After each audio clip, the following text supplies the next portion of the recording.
On March 16th, 1992, I was helping mix the Neurosis Souls at Zero album when a public opinion poll came on TV in the studio lounge. How do today's Americans feel about their government? 17% were satisfied. 60% were dissatisfied. Another 20% were angry. And 1% were enthusiastic. And there was Ted Koppel, the talking walnut, the Alfred E. Newman of the punditocracy, explaining it all away with his usual rehearsed lack of emotion. Then the image cut to the cold, wet outdoors of that noted Rust Belt carcass, Flint, Michigan, where selected downtrodden jobless men and soon-to-be jobless auto workers said they'd found the answers they were looking for in a blow-dried, pompadoured weasel named Mr. Bill.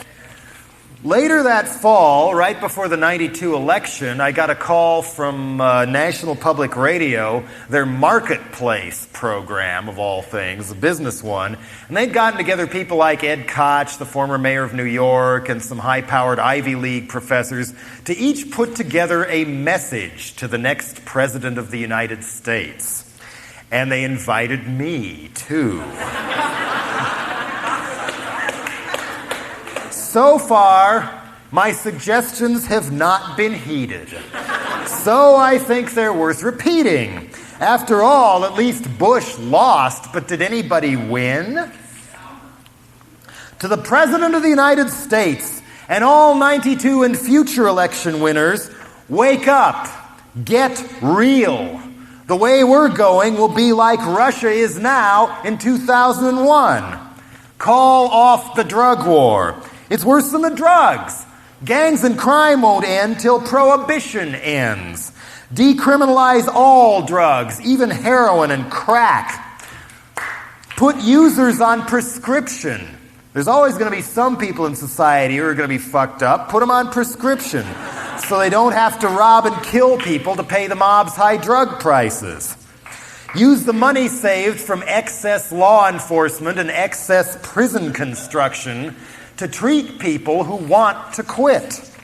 How can I trust you, Bill Clinton, when you're just like Bush, still pushing the drug war and boot camps, labor camps, concentration camps in America? Rehab costs 2/3 less than prison. In Europe, they call it harm reduction, and it's already been proven to work in Holland and parts of England. And what do you know? When they can get it on prescription, the crime rate's lower, HIV rate's lower, and even the drug use rate is lower than ours. And where's the drive-bys? Where's the gangs?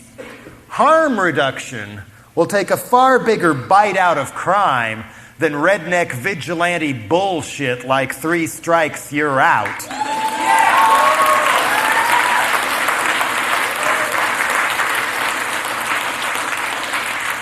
Marijuana is less harmful than beer or cigarettes. And as many of you know, the marijuana hemp plant, including the new strain that don't even have THC in it, can be made into paper, clothes, even fuel for cars. Think of what that would do for our family farms.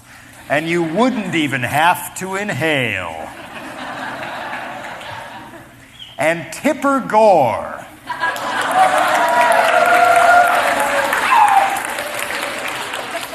If you're really so concerned about victims of the violence that may or may not be media-inspired, why don't you volunteer your time at a battered women's shelter instead of running around the country trying to batter innocent poets, artists, and musicians?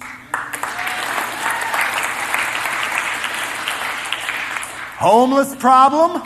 Give them a home. Legalize squatting in all those empty buildings. Balance the budget, tax religion.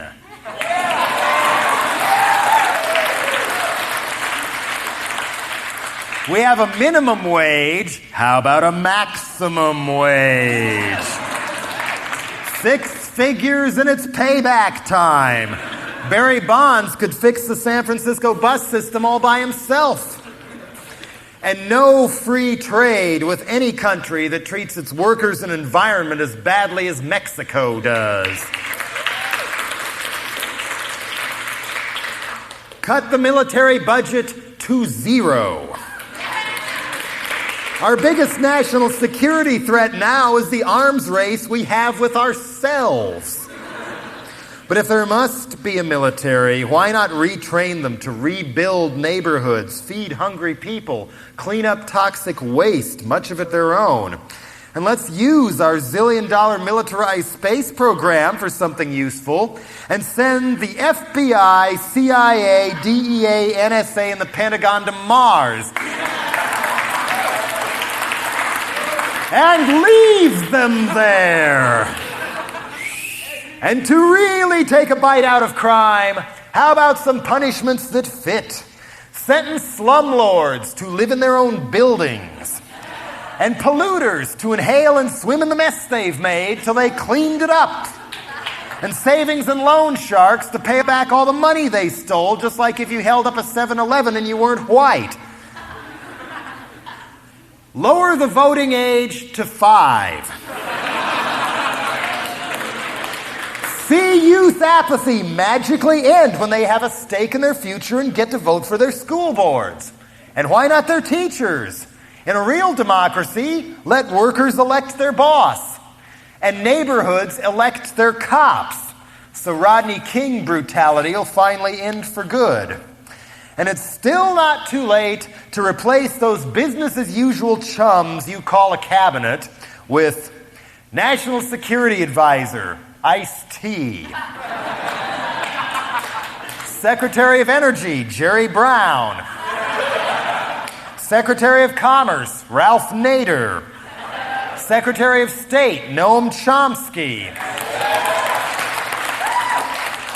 Secretary of Education, Madonna. And if you need a Secretary of Defense, I've got just the qualification you need, a monkey wrench.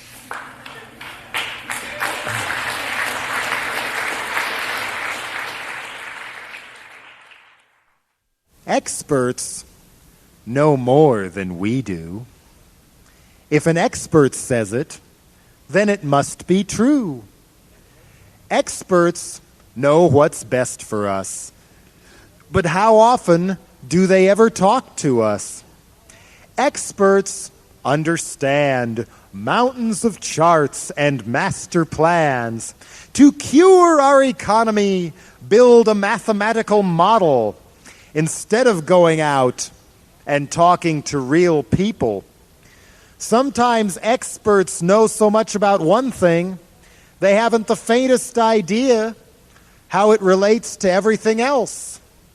Sometimes experts are dangerous. Sometimes nothing seems more uncommon among experts than common sense. Experts who only look at the big picture when they're trying to cover it up.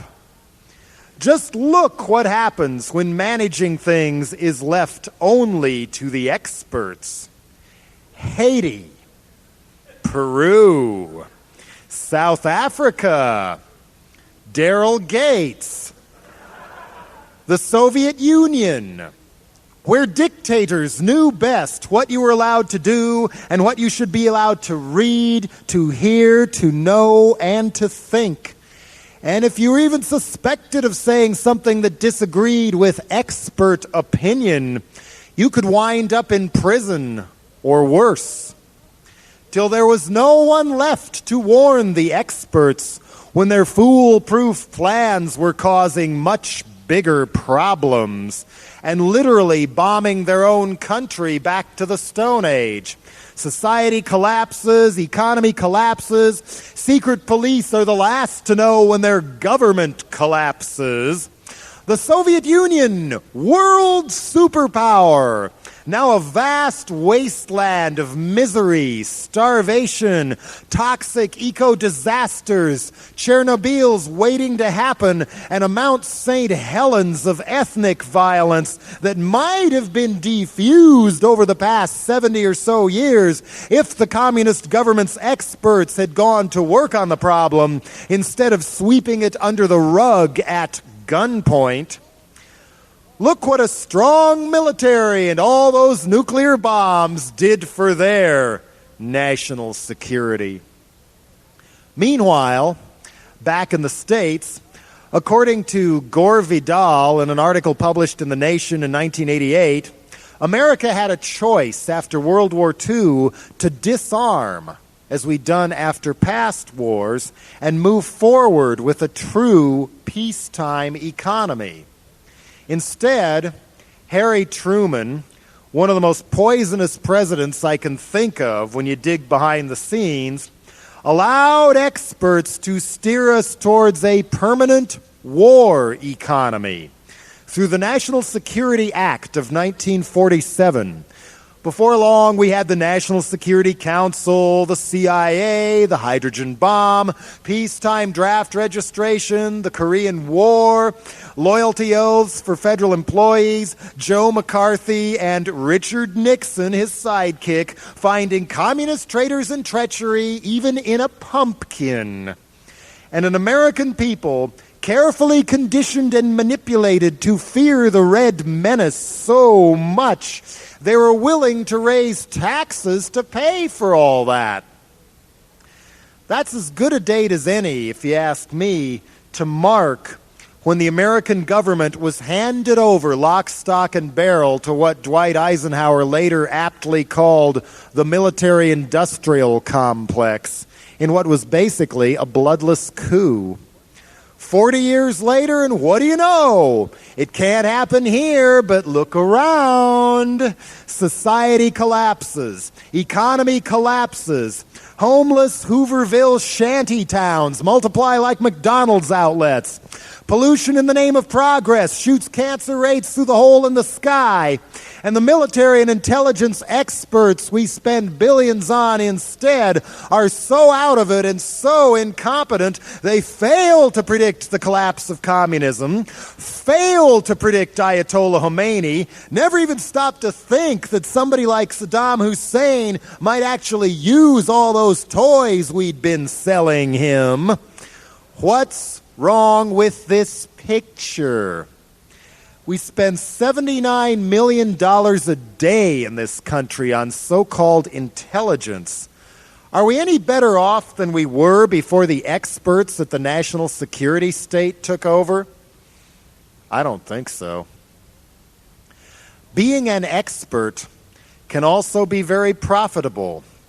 When I first moved to San Francisco, I read the city had hired a so-called expert for $50,000 to decide what color to repaint the buses. And beware the expert witness industry.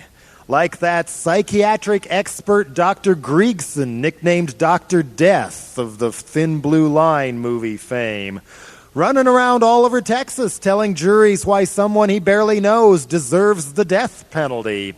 Or they've just uncovered a new one by the last name of Zane, who is supposed to do DNA, blood, and hair sample tests and fabricated them, allegedly, according to the San Francisco Examiner, so that as many as 4,500 people in West Virginia and Texas may have been wrongfully convicted of murder and rape.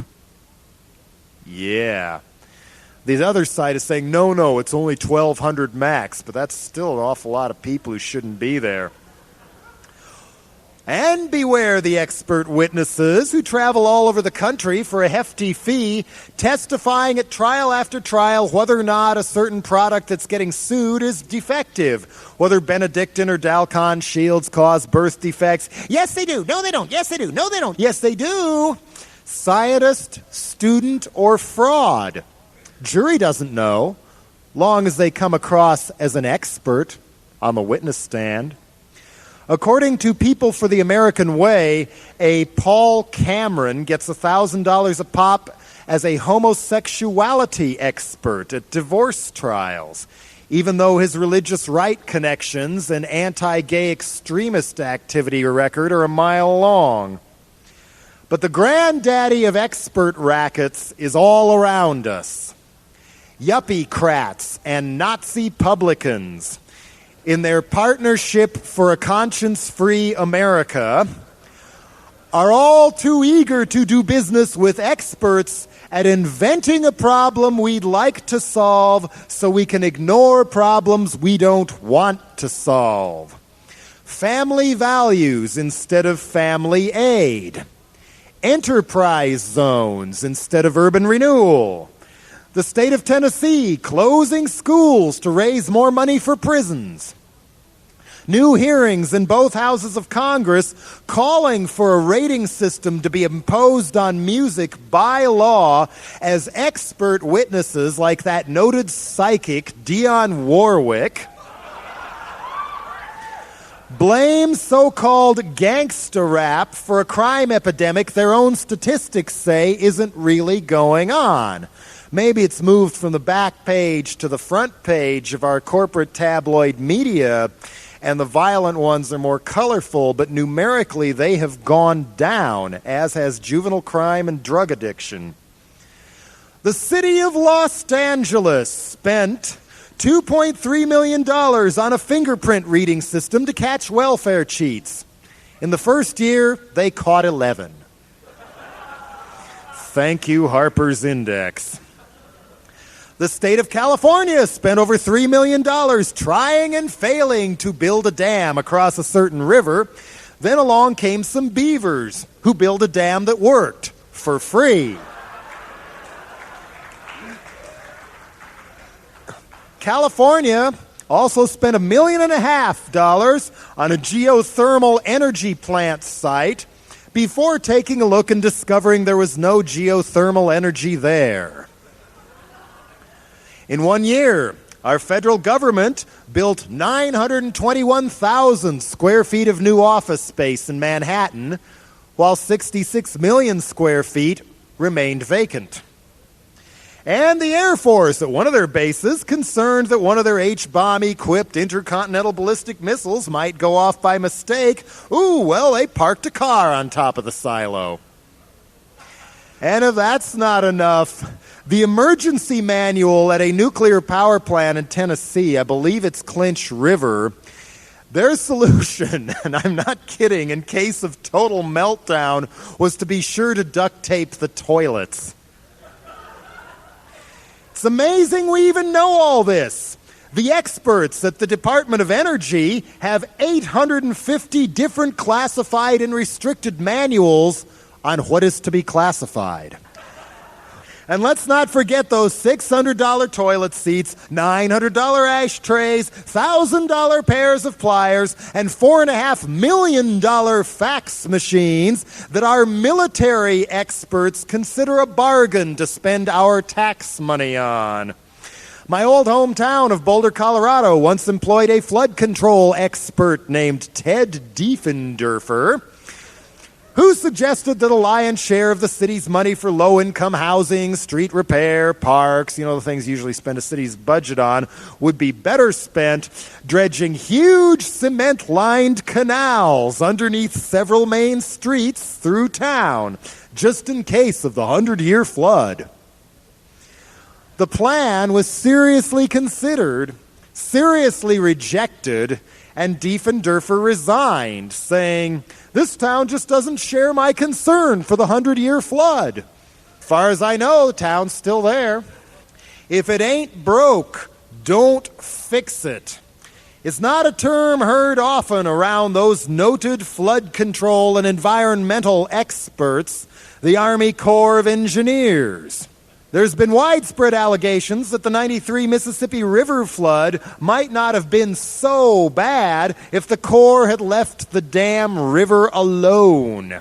But oh no, we at the Corps know more about managing them oceans and water than the rivers themselves do.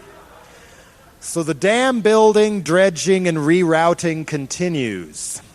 According to a weekly magazine published in the South called Creative Loafing, Up and down the Atlantic coast, from at least Maryland to Georgia, the Corps has conned town after town into their program of beach renourishment. The idea being that natural coastline that's been there for thousands, if not millions of years, should be dredged and moved and cemented and fortified with dike-like structures they call groins for the shoreline to stay where it was in the first place. Often it does not stay there and must then be redredged again and again and again at $5 to $10 million a pop. Or, according to this article, Ocean City, Maryland spent $90 million the second time. Remember when Reagan's second Interior Secretary, Donald Hodel, said that the ozone hole was nothing to worry about because we could just wear sunglasses and long-sleeve coats when we go out, hoods, dress Islamic style all the time like they already have to in parts of Australia? But his expert advice forgot about one thing. What about the animals? What are they going to do? In southern South America, there's already reports of livestock and who knows what else going blind and wandering into ponds and rivers and drowning.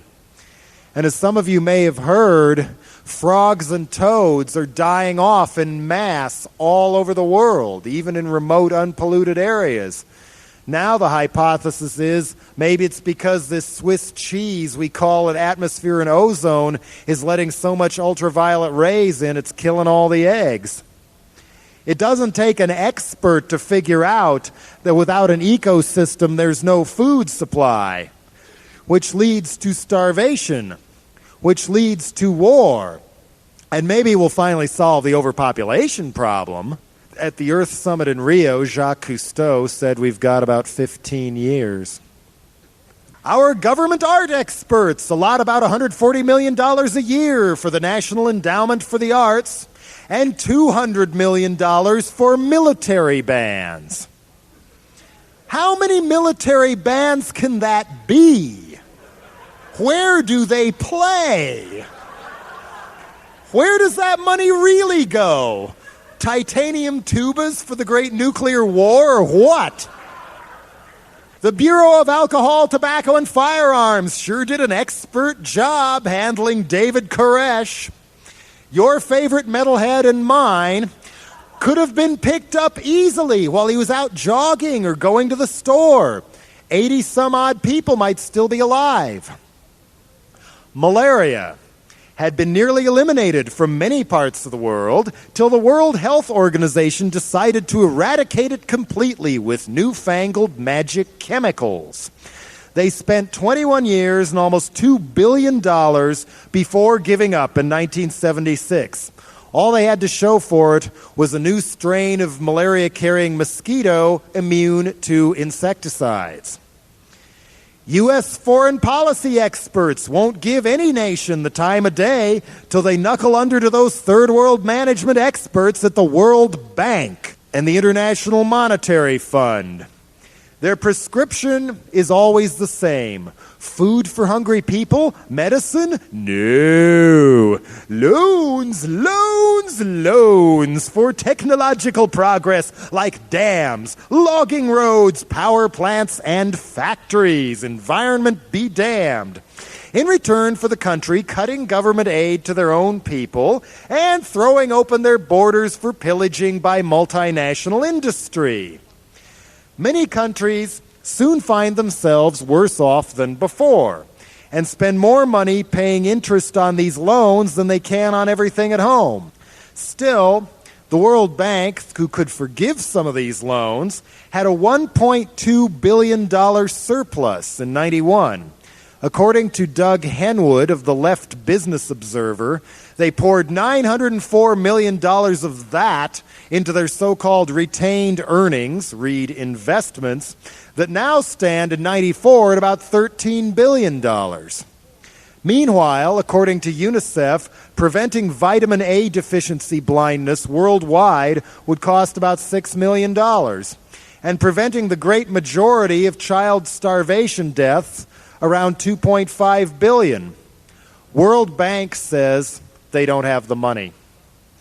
Their chief economist at the time, Lawrence Summers, even said, and this is a quote, "I think the economic logic behind dumping a load of toxic waste in the lowest wage country is impeccable."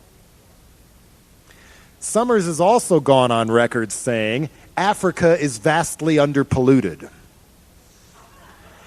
And he was only being candid, openly speaking the mind of many bigwig world finance experts whose mission is trying to turn misery into capital, where a human being's life is measured. Yeah, they found a way to measure a human being's life in monetary terms by what they call the present value of their future earning stream.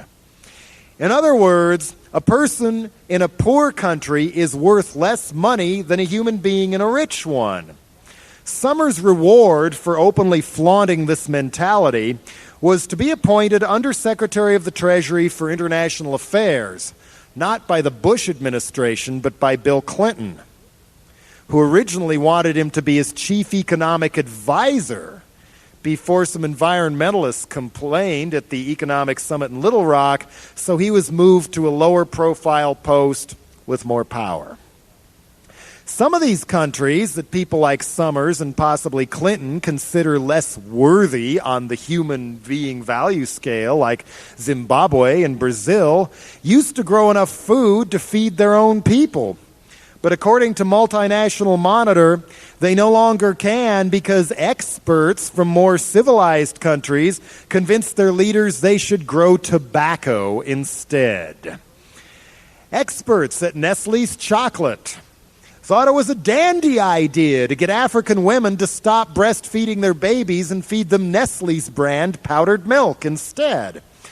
When the powdered milk was mixed with contaminated local water supplies, a lot of babies died. It took a worldwide boycott of several years before Nestle's finally said they'd learned their lesson. But what do I find at the Earth Summit Global Forum in Rio but a flyer from Nestle's on how to end world hunger? Among the foods pictured was peanut butter and, you guessed it, powdered milk.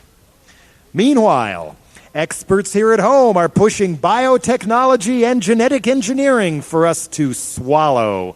Full speed ahead with thalidomide agriculture, but no government aid for organic farms. And in this country, you cannot patent any medicine or cosmetic or potion or food that's only natural ingredients. If that's not enough, Sweden, Norway, and Finland recently classified almost all vitamins, herbs, and supplements as prescription drugs. Commercial drug companies and pharmacies are, of course, having a field day. With the health food stores out of the way, in Norway, a low-potency vitamin-mineral multiple that would sell for $5 in the U.S. now costs $45. And the American Food and Drug Administration's experts have the bright idea of imposing the same thing on us. New regulations that were supposed to go into effect June 93 that were drawn up at the request of the Bush administration, they're now precariously on hold, but they would require a doctor's prescription for anything over 100 milligrams of vitamin C, and even classify amino acids as drugs, even though protein is made from amino acids and 8 amino acids are considered essential to life. Only in America would disease be treated as a healthy growth industry, where Hillary Clinton and her pals in the insurance industry push so-called managed competition for health care, an idea originated by Nixon, by the way. Even though a Congress General Accounting Office report says a single-payer system getting rid of those insurance companies, like they do in Canada, would have saved $67 billion in 1991 alone. America, where cancer research experts spend millions every year searching for a magic cure or vaccine instead of working with environmental groups to clean up the pollution that causes a lot of the cancer in the first place. Mental health experts close mental health clinics. prefer drugging and zapping everyone to prevention and treatment, including feeding Ritalin to 750,000 school kids for goofing off in class. So what do we have now? Homeless human beings who can't take care of themselves. We have the highest drug abuse rate in the Western world. Yet government experts say treatment and rehab are less important than spending billions of dollars continuing to beef up the police state under the guise of the drug war as more and more drugs slip into the country anyway. What does it say about us when the main growth industry in some parts of this country is in building prisons? Someday, even the experts will figure out that crime is not caused by rap music or even my music, but by a power structure of self-absorbed property owners so brain-dead and stupid they won't even see that if you're too goddamn greedy to pay taxes for schools and services, they're not going to be any good anymore. And that uneducated time bombs are a very poor investment as a future workforce. And if you go on teaching people that life is cheap and leave them to rot in ghettos and jails, they may one day feel justified in coming back to rob and kill you. Duh. If you take one thing out of this tonight, I hope it'll be that not all taxes are such a bad thing if they're spent in the right place. But are there any business experts left in this country who are smart enough to know when not to be greedy? Has any multi-million-dollar executive cut their salary to zero till their company is back in the black?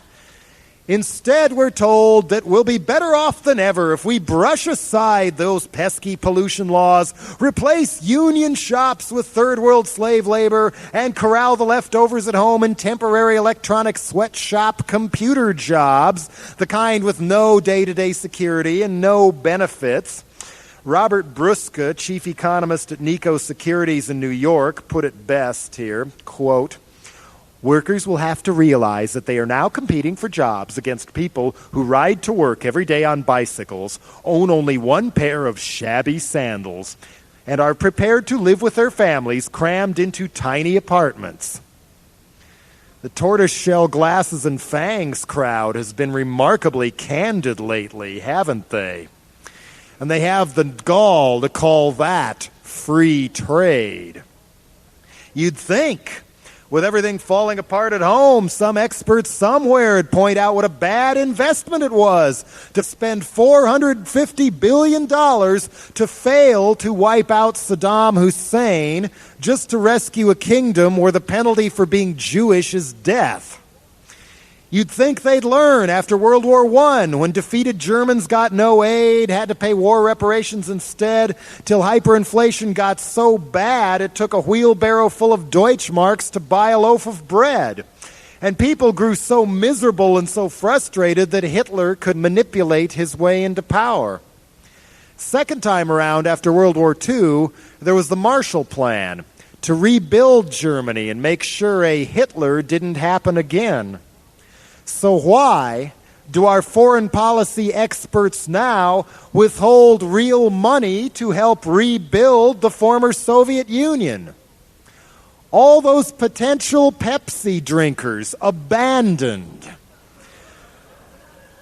to the kind of crazy dictators that experts prefer to do business with, thinking, yes, we'll carve ourselves another Latin America, a giant new pool of cheap, exploitable labor. So much the better if they fall for a Hitler.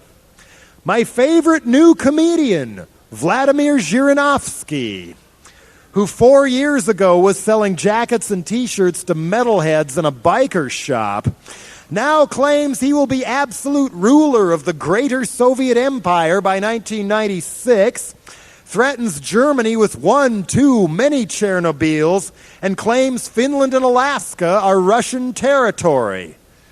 What a perfect excuse for a new arms race, if our experts can keep him around. But don't look too close. at what's right in front of our nose. It's too hard. We need experts like Rush Limbaugh to explain it. Bigots like Donald Wildman and Catherine McKinnon to protect us from it. Decisions should be left to experts. They have more experience, and look how well it's used. When I ran for mayor of San Francisco in 1979, some folks had the nerve to say I was unqualified because I had no experience in the bowels of City Hall. I said, yo, that makes me more qualified. I ain't been bought yet.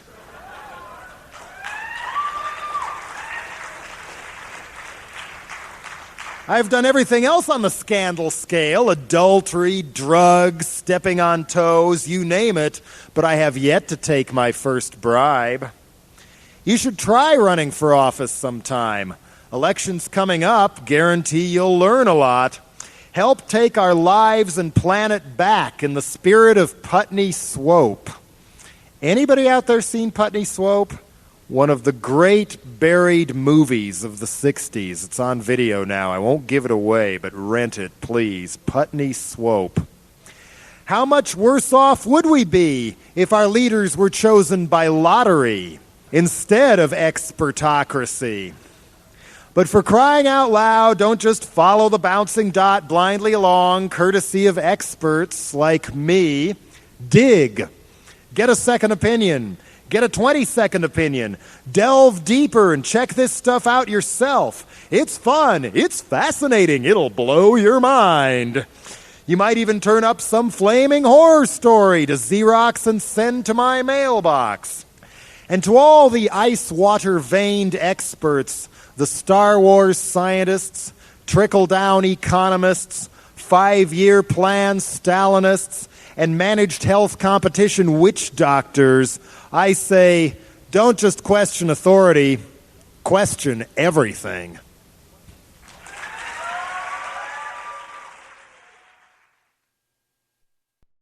I heard your state Supreme Court ruled against the anti-erotic music law. How many of you are aware there's already a new anti-erotic music law in your state legislature that it's time to come out and fight? That's the sort of thing the religious right loves to use to open the doors for things like anti-gay amendments that were on the ballot in Oregon last time and apparently are going to be on the ballot in Washington this time. Beware the Trojan horse of family values. So this is the family values portion of our evening. I'm too chicken shit and lazy to think for myself. I want my children to have that comfort too. Just let mail order religion tell me how to raise my kids. But as soon as I let them outside, they come back with all these questions. What's a concerned parent to do? The answer is obvious. Ban everything. I used to laugh at those preachers for profit on my TV when we sat around and watched them for yucks while we were doing all kinds of drugs. And the more blasted out of my mind I became, the more I began to see, yes, there was a void in my life. And Jerry Falwell and Oral Roberts and Robert Tilton and Bob Larson and Pat Buchanan and, bless his ego, Pat Robertson were right. So I picked up the phone and gave one of them a call. A pre-recorded space alien voice on the other end asked me for my credit card number. I gave it to him. Before long, my mailbox was filling up every day, boiling over with more and more of these hideous, terrifying stories. The sky is falling. There's sex on TV, Darwinist humanism in public schools, race mixing in Hollywood, Mighty Mouse promoting drugs, satanic rock music, And now my children, even being exposed to songs written, produced, and sung by Negroes. And each time in the envelope there was a pre-printed postcard where all I had to do was sign my name and fire it off to my congressman and fire it off to the companies Donald Wildman told me to tell them I was boycotting, and without even having to write a letter by myself or even talk to somebody else on the phone, all of a sudden I had all this power, all this veto power, power to ban everything. Power to start wiping away anything I didn't happen to like. Power to control for others what I saw no reason to control in my own life. And you know something? It felt good. It felt real good. I was hooked. I was addicted. Yes, I am a godaholic.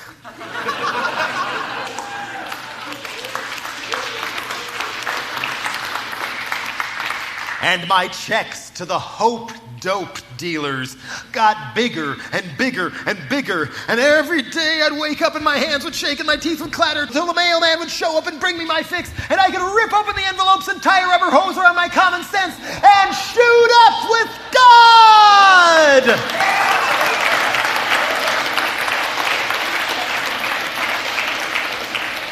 And it made me feel high, heavenly. I felt secure.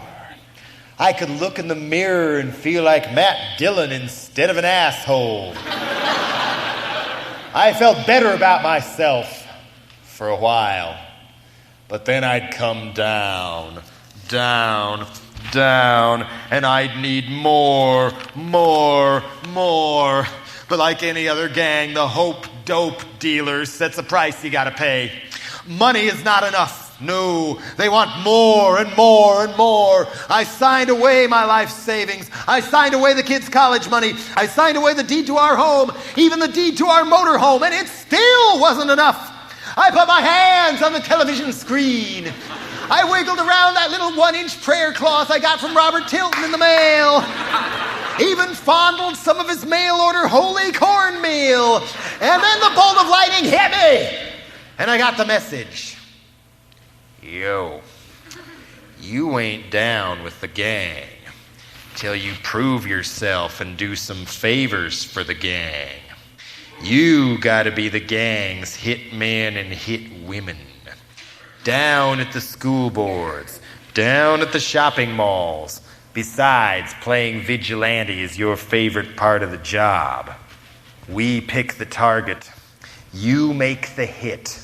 As quietly as possible. There's a lot less of us than they think. And we'll start by kneeling down in the den to smoke a few rocks of ages.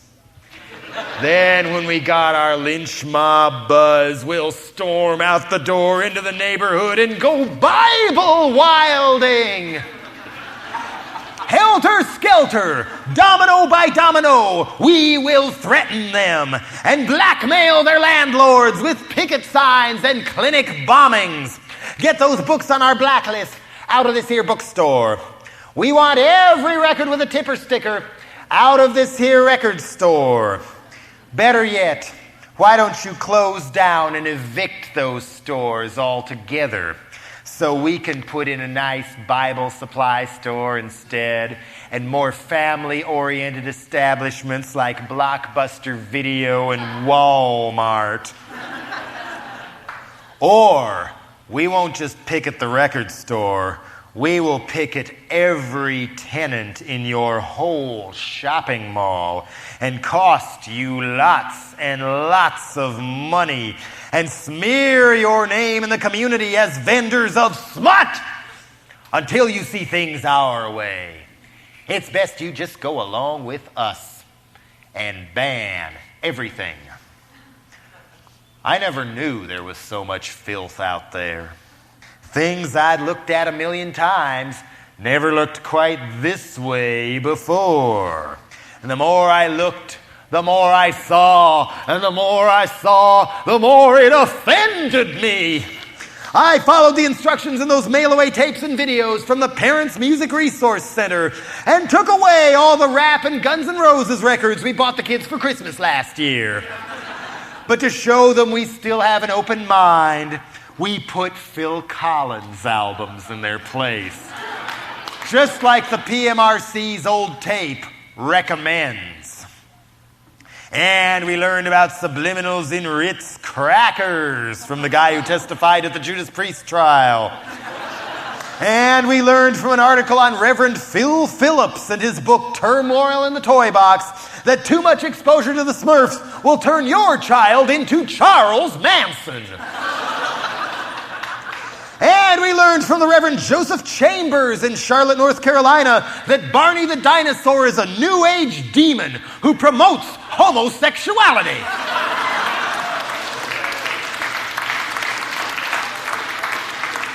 And now I know why the dinosaurs died. It's because Noah's Ark was too full. And that's what we'll force all your children to memorize when we take over the schools. And I'll never let my little ones go out on no dates, because Focus on the Family says that might lead to date rape.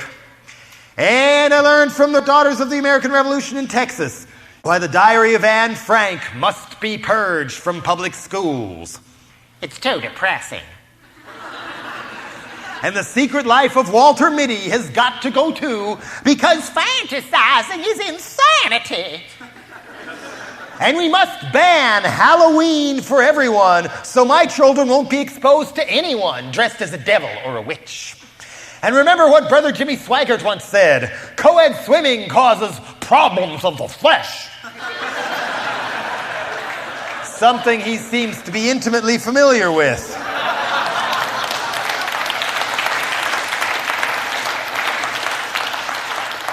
Not only that, but if you go swimming, you might drown. If no one dared dip their toes in any water, the world would be a safer place. The answer is obvious. Ban everything. I don't want my children exposed to that lovey-dovey, kissy-kissy, touchy-feely smut on TV, like The Cosby Show. Wholesome violence is the way to go. And I was glad to read in an Al Manconi religious tract, no less, that the most incidents of violence per hour were on Pat Robertson's Family Channel network. And we went down to Blockbuster and rented Jaws last week and sat down and watched it together in the den like a good family should. Next thing I know, I take a peek in the bathroom as my little boy's in the bathtub.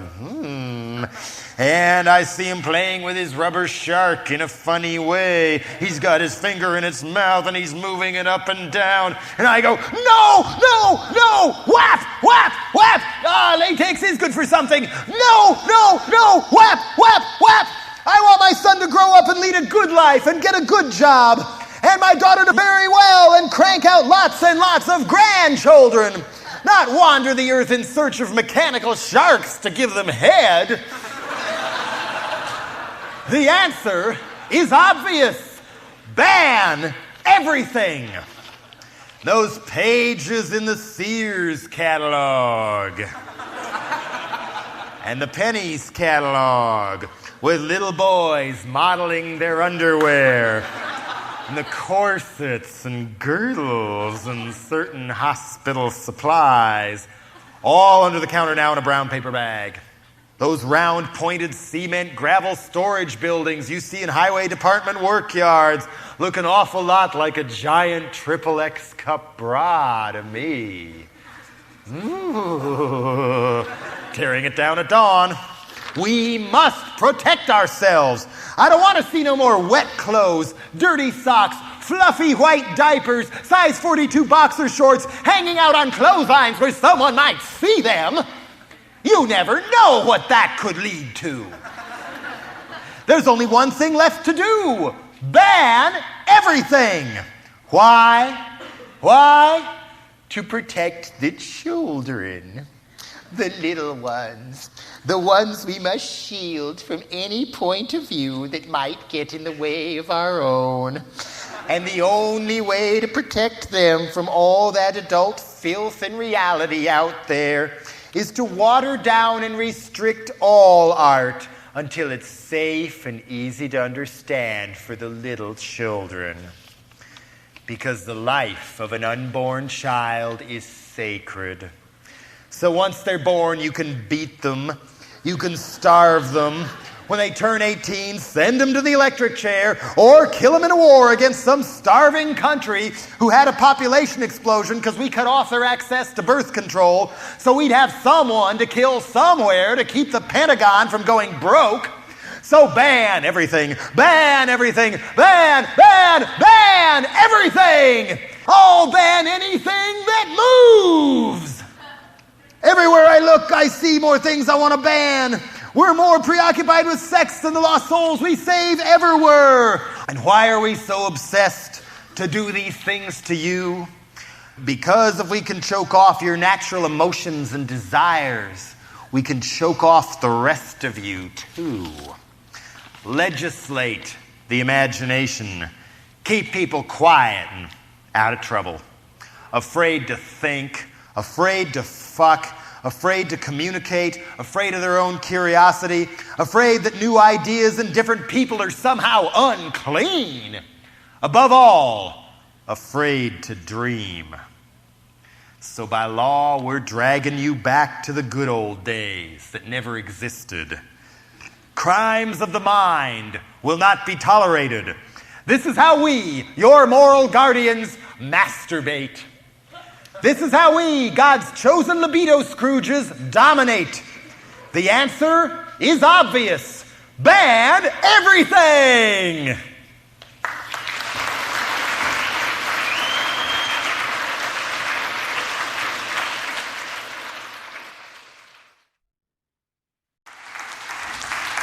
For years and years now, some people have told me that my music and my art is too negative. Why don't you say anything nice? Why do you always write and complain about stuff? All you talk about are problems. You never offer any solutions. Well, I think pointing out and illustrating a problem for all to see is the first step to alerting people what's going on and then finding a solution. So I think it's a very positive thing to do. But I do have some more novel ideas on how to make a better world. I have a dream that thrift stores and record stores be open 24 hours. That my music be mandatory in all those uptight conservative chain stores where almost anything remotely cool is banned. And that it be broadcast over miniature golf courses everywhere. I dreamed that a hologram of the face of Lux Interior of the Cramps be inside every bowling ball in America. The teenagers everywhere spray minoxidil on their faces to grow werewolf hair and shock their families. That everyone be put on TV. When I was in Italy back in '81, there were 70 pirate TV stations in Rome alone. Why not here? Let the internet be the tip of the iceberg. So when people notice that ABC and CNN and McNeil Lehrer just might be lying again, they can broadcast their own news instead. I have a dream that some patriotic citizen will figure out a way to bring us lasting world peace by breaking into the Defense Department and intelligence computers and erasing everything they know. That all sides will rein in the arms race the easy way by not producing any more of the radioactive isotope tritium. According to Paul Leventhal of the Nuclear Control Institute, about 6% of the nuclear warheads in the world would automatically become obsolete each year, the rate at which tritium naturally decays. I dream that our billion-dollar NASA and Star Wars toys do something useful and retrieve and bring back to Earth all those corroding, obsolete Russian satellites and our own nuclear satellites, bring them back to Earth and take them apart before they break apart and crash and poison us all with radiation. I dream that downtown business and tourist facilities be taxed fairly to pay for all the transit and bus systems so that people who work and shop there can ride there for free.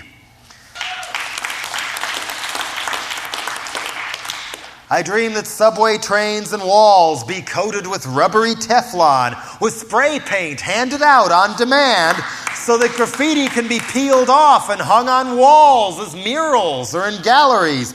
After all, with music and news being so restricted these days, graffiti is the last frontier of free speech. I have a dream that we will all wake up one day and quit wasting so many paper plates, paper napkins, paper towels, paper and plastic bags, and do like they've done in Europe for years and years and bring cloth bags to the store instead. And that all of us, even lawyers, will recycle paper the easy way and write on the other side. And that all those patents for fuel-efficient and solar and electric cars that certain corporations have been buying up and sitting on be unsealed and put to use. For that matter, think of what we could save if our cars ran on urine. I dream not just of hemp farms, but energy farms, solar farms, windmill farms. Pollution-free energy is a far more honest living than being paid by the government not to grow corn. And if there must be a government, let's at least switch to a parliamentary system where several different parties can be spread out to all the edges instead of a one-party state masquerading as a two-party state. In a parliamentary system, if no party has a majority, they must form alliances by adopting some of the ideas from either extreme. And if that falls apart, the government dissolves and people get to vote again to choose a new one. Till then, not much will change. And we should limit these campaigns to a month or two before Election Day, like they do in England or Canada. Till then, no lying, wasting money, and boring us to death. And you've heard of Reagan and Clinton's call for a line item veto. How about line item taxation? Imagine the impact if we could all choose what percentage of our money went where. I'll bet you education and the environment would go straight up and the arms race would go straight down.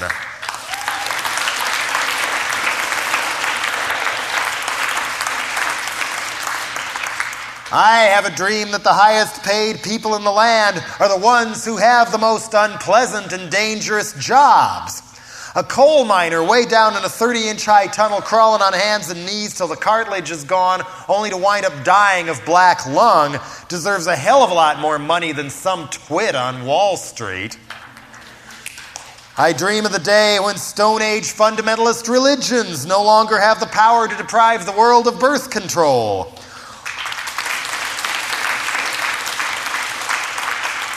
Or are at least called to account for all the wars they helped cause by encouraging overpopulation. And I'm very excited about this talk of a possible gene that may predetermine whether or not a person is gay. Now, biotech gene splicing can help us. If 1, 2, 3 generations of people all over the world were predisposed to be gay, hey, it's the most humane way I can think of to bring down the population of the earth. A hell of a lot more humane than disease, starvation, and war. There'd still be plenty of kids left to adopt, and if immigrant bashers panic because the kids ain't all white, so what? How could that fuck up the planet any worse than white people already have?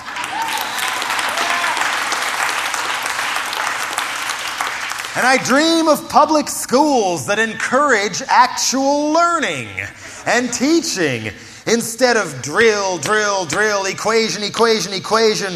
Does diagramming sentences teach communication? Where's the real world preparation? Out there, not much is going to improve till we understand why different kinds of people want what they want and think the way they do. More theater exercises and interactions starting in kindergarten. Kids acting out other people's roles, getting inside other people's minds might lead to a lot better understanding later on. Sure build better character than football.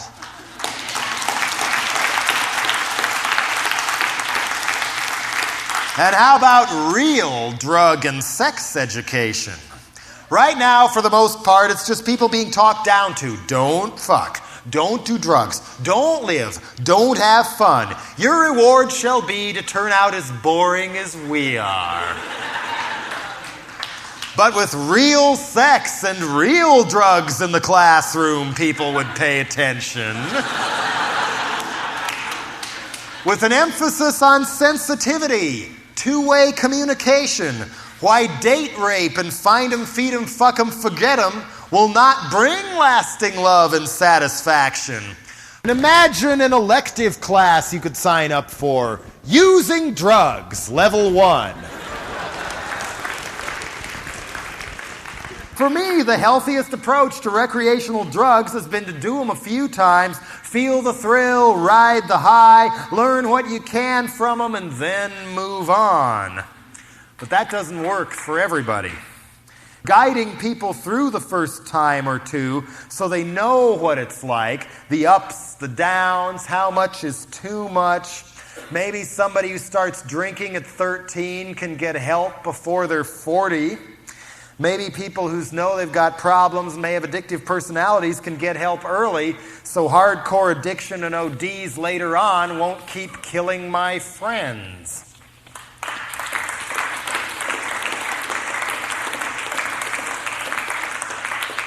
And how about a mandatory class on one of the most important things we're supposed to learn that ain't even taught in school at all? People go on and on about how children are the future, and we have to do this or that for the children. How better schools won't help unless there's better family life at home. So why is it we don't spend one goddamn dime teaching people how to raise kids? To teach real people to solve real problems in the real world. How much is a child going to eat? How much will it cost to feed and clothe and educate and just plain relate to someone depending on you 24 hours a day for 18 years or more? Will this responsibility cramp my lifestyle? Why not explore and find out in advance? Why not give future parents a class? We're told it's the hardest, most important job of all, and then we're all thrown into it completely unprepared. So the same mistakes happen again and again, and people do the same thing to their kids that they hated their parents for doing to them. Addicted to bad doctors, we do the wrong thing like we're told, when sometimes real answers lie right under our nose. I have a dream.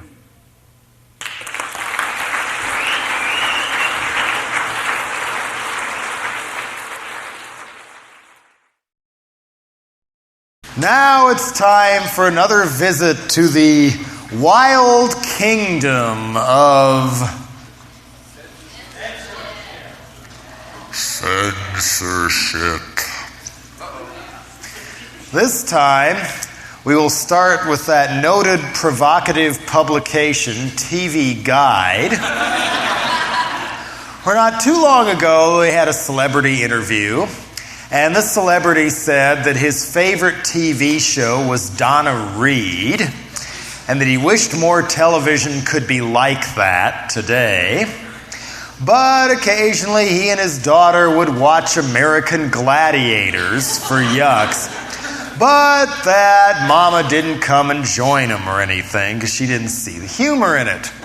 And in this same interview, he called for a legally forced rating system for records.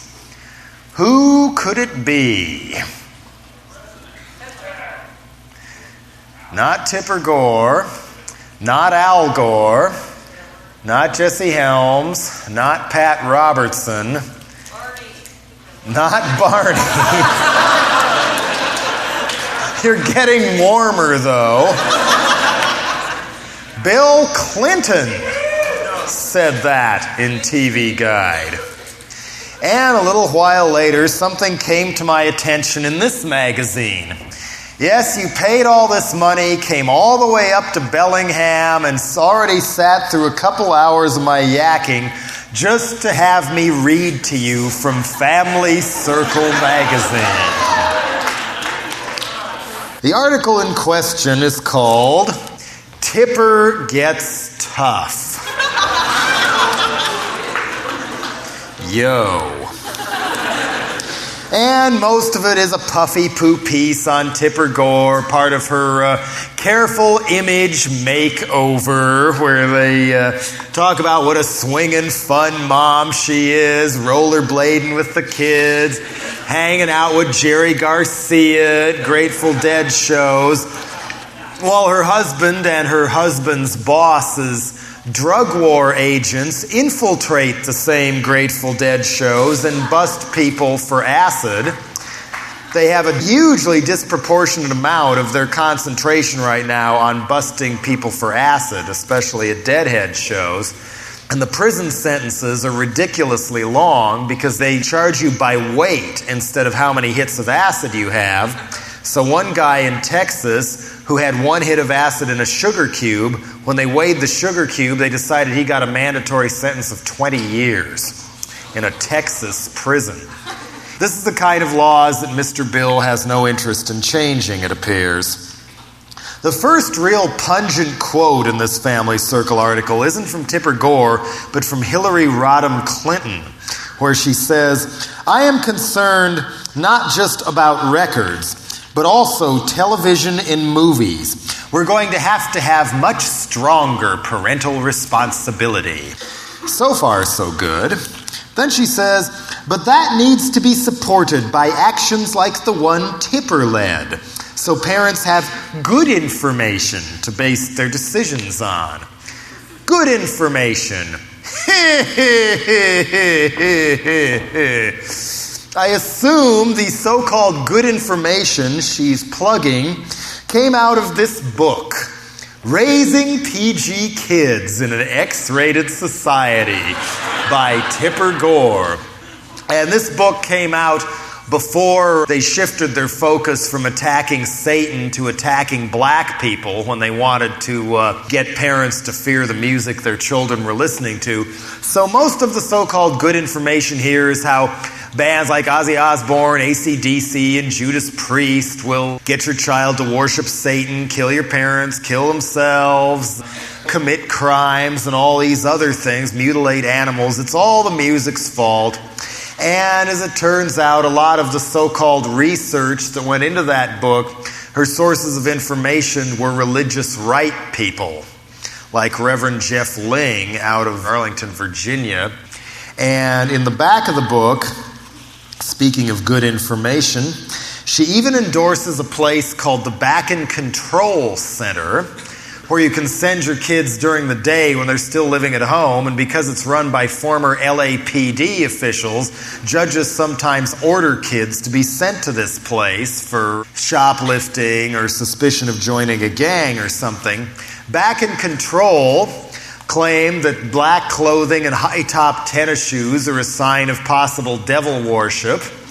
And among the punk bands you were supposed to de-punk and de-metal your kids of in Back in Control's deprogramming program, the punk bands included Devo, Echo and the Bunnymen, the Fine Young Cannibals. They had a very novel spelling of Husker Du in the heavy metal section. And under their section of signs of occult graffiti, they listed the peace sign, they listed Hook 'em Horns, they listed the Ozzy logo, and they listed the Jewish Star of David as being a sign of devil worship. In other words, these people were hardcore bigots. Yet Tipper Gore, in her book of Good Information, calls them a family training center run by former probation officers set up to help troubled kids who are deeply involved with punk rock or heavy metal. Good information, huh? Well, this book has an extra added feature. She autographed it for me.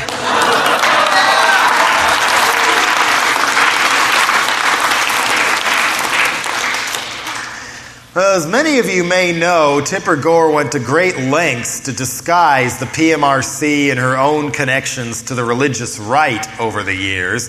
She addressed Phyllis Schlafly's Eagle Forum convention. She's addressed police officers' conventions.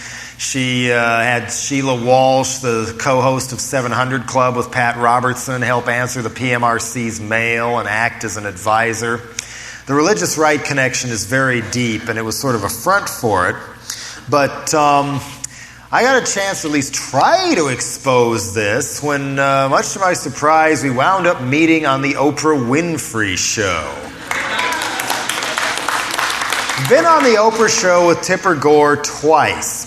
The first time was myself, Bob Guccione Jr. from Spin, a psychologist whose only comment after any question was, "Buy my new book."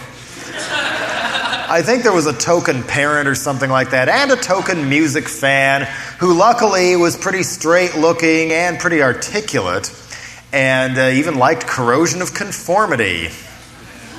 So we were brought out to Chicago, and there we were milling in the lobby waiting for a ride at some ungodly hour of the morning when around the time I would normally be going to bed.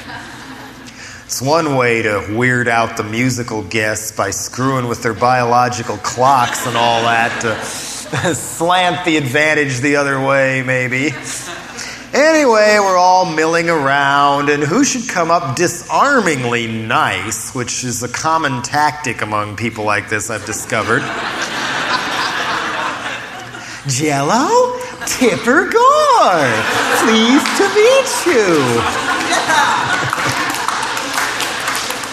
She was dressed to kill in a bright blue 50s gangster mall cut of a tight dress, and she still had her long country western star hairdo at that point.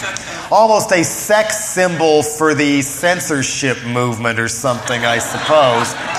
And then we were all taken to Oprah Winfrey together in a limo, crammed into the back, 6 of us, and I sat in the middle across from Tipper Gore. And we tried to make conversation, and she said, well, my eldest daughter is starting to get into the punk rock, like The Clash and Bunny and the Echo Men.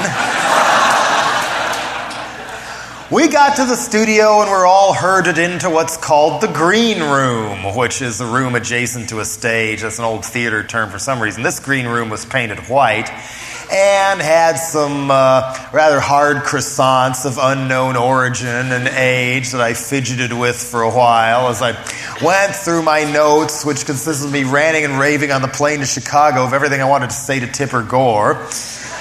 But as it turned out, I probably shouldn't have bothered. Once we were brought out to the studio audience room, we still hadn't met Oprah at this point. Then it was 10, 9, 8, 7, 6, 5, 4, 3, 2, ta-da! Another set of curtains parts, and in blows Oprah. This was big Oprah this time, and she was in a noticeably foul mood. And she wouldn't let me get a word in edgewise. She had this off-camera hand gesture she uses to point to, cue the crew as to who's going to get the floor at any given time. And every time I tried to open my mouth, she'd give the floor to Tipper Gore. There was even one woman who called in live, quote-unquote, on the phone about claiming that my music had caused her child to try and kill her, which I found a little hard to believe. But the moral of the story was, never have one of your friends show Oprah Winfrey a certain painting by H.R. Giger that went in a certain Dead Kennedys album right before she goes on the air. On the way out of the studio, I was walking along and chatting with Tipper Gore, and she said, well, Jello, we agree on most things. I'm against nuclear war. And I like your moral majority song. Oh, now that's interesting, Mrs. Gore. It's that song that the tape your organization sends out to parents singles out for explicit sex and violence because of the line, blow out your ass, Jerry Falwell. Did you even know that? No, she says, looking at me doe-eyed. Then she insisted on giving me her book and insisted on autographing it for me. To Jello, please read with an open mind.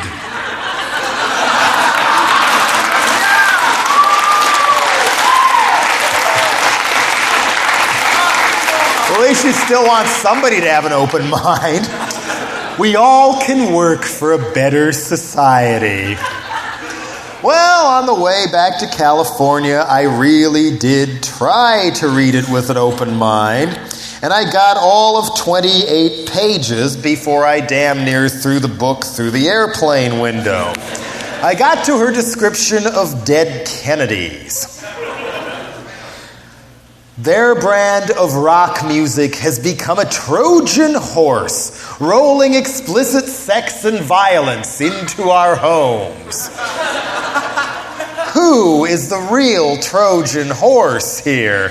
I mean, she was disarmingly friendly, almost to the point where I actually thought maybe this person can be reached or something. But then I got to that page and became a little more obvious what I was dealing with.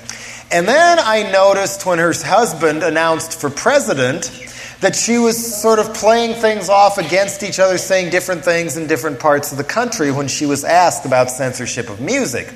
She would usually say in papers in the East Coast, West Coast, big Midwestern cities, "Oh, I'm a liberal Democrat. I'm a feminist. I'm not a censor. I support the Constitution."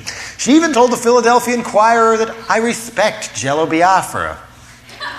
Well, she didn't show any of that kind of respect in a southern newspaper, namely the Metro from Nashville, Tennessee, where when asked about Dead Kennedy's Frankenchrist trial, she said, "I'd like to take credit for it."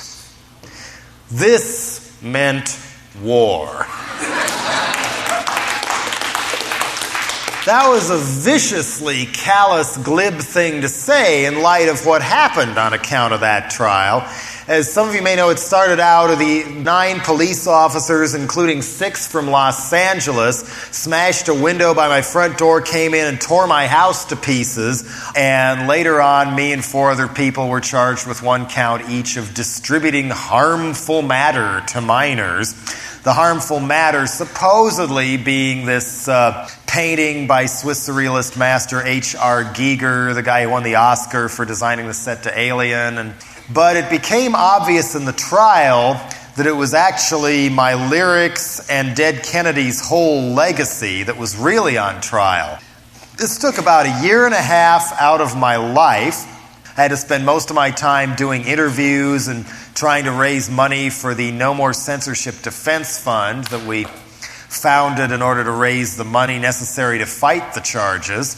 The prosecutor didn't think we'd bother. He said he picked an independent group like us instead of Ozzy Osbourne or Judas Priest or Prince, who's another major Tipper Gore target and whatnot, because we feel this is a cost-effective way of sending a message.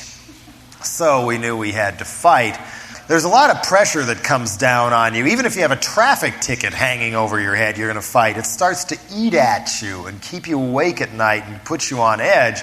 And having the weight of not knowing whether I was going to take a bunch of musicians down with me if I got convicted, that's a hell of a lot of pressure there. I damn near cracked several times. This was 3 years before the Two Live Crew trial. We were the first people in American history to be put on trial over a music album. 3 weeks in a courtroom. And as I say, it became obvious that they were really after was the lyrics and legacy of the band. There was even a 5-foot by 5-foot blow-up of the Frankenchrist lyric insert on a stand in between the witness stand and the jury box with expert witnesses with a pointer pointing out different parts of the lyrics they thought related to Giger's painting. The jury deadlocked 7-5 in favor of acquittal, which, since it wasn't a unanimous verdict, a hung jury, it meant the prosecutor could file for another trial and put us through it again. Thankfully, the judge dismissed that motion, but then a lot of record stores, especially chain stores, kicked everything with my name, Dead Kennedy's, or Alternative Tentacles' name out of their stores, and in a lot of cases have never let us come back in. So when Tipper Gore said she wanted to take credit for that, it kind of showed me where her head is really at. You know, this person is smarter and more ambitious than Nancy Reagan, and therefore a hell of a lot more dangerous. Even if they're sort of giving her a real soft image right now, watch out. But I never thought I'd get a second chance to get back in the ring with her on Oprah Winfrey yet again. This time I came out and they brought us down by separate transportation, and they'd remodeled the studio, and they had 2 green rooms now. One for me and Ice-T, and one for everyone else on the show.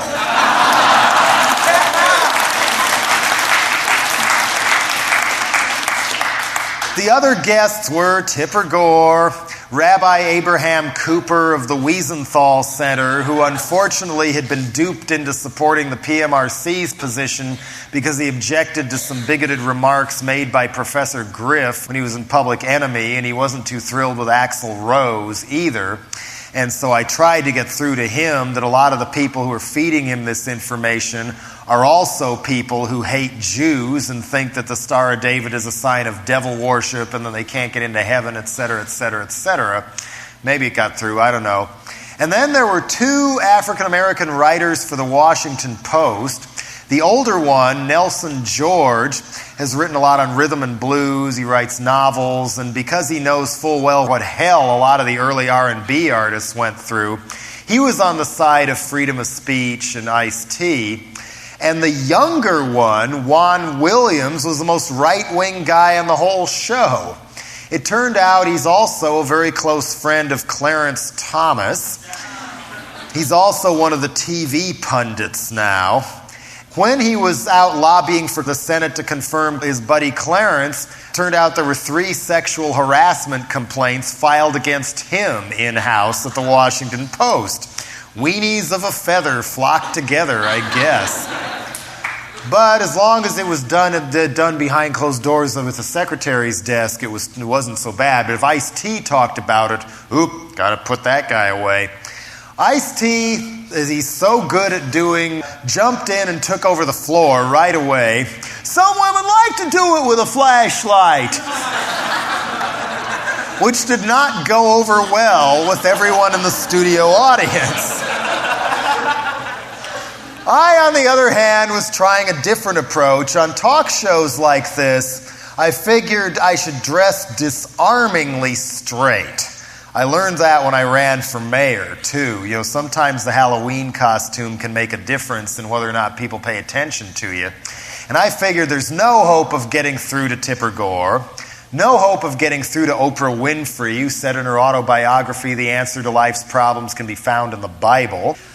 But if I don't come across like Sid Vicious or Motley Crue or whatever to some parent who has nothing better to do than watch Oprah Winfrey in the afternoon, and if they're thinking of sending their kid to a mental home because of the music they're listening to or what they read in Tipper Gore's book, maybe seeing that musicians can be realistic human beings might make them stop and think. That was my strategy. This time I knew I was going to have a spiel down because I was probably only going to get one little sliver to talk, and I was going to have to rapid fire it so the imperial hand of Oprah could not cut me off. She was in a noticeably more buoyant mood this time. Her whole staff was. It was smaller Oprah this time.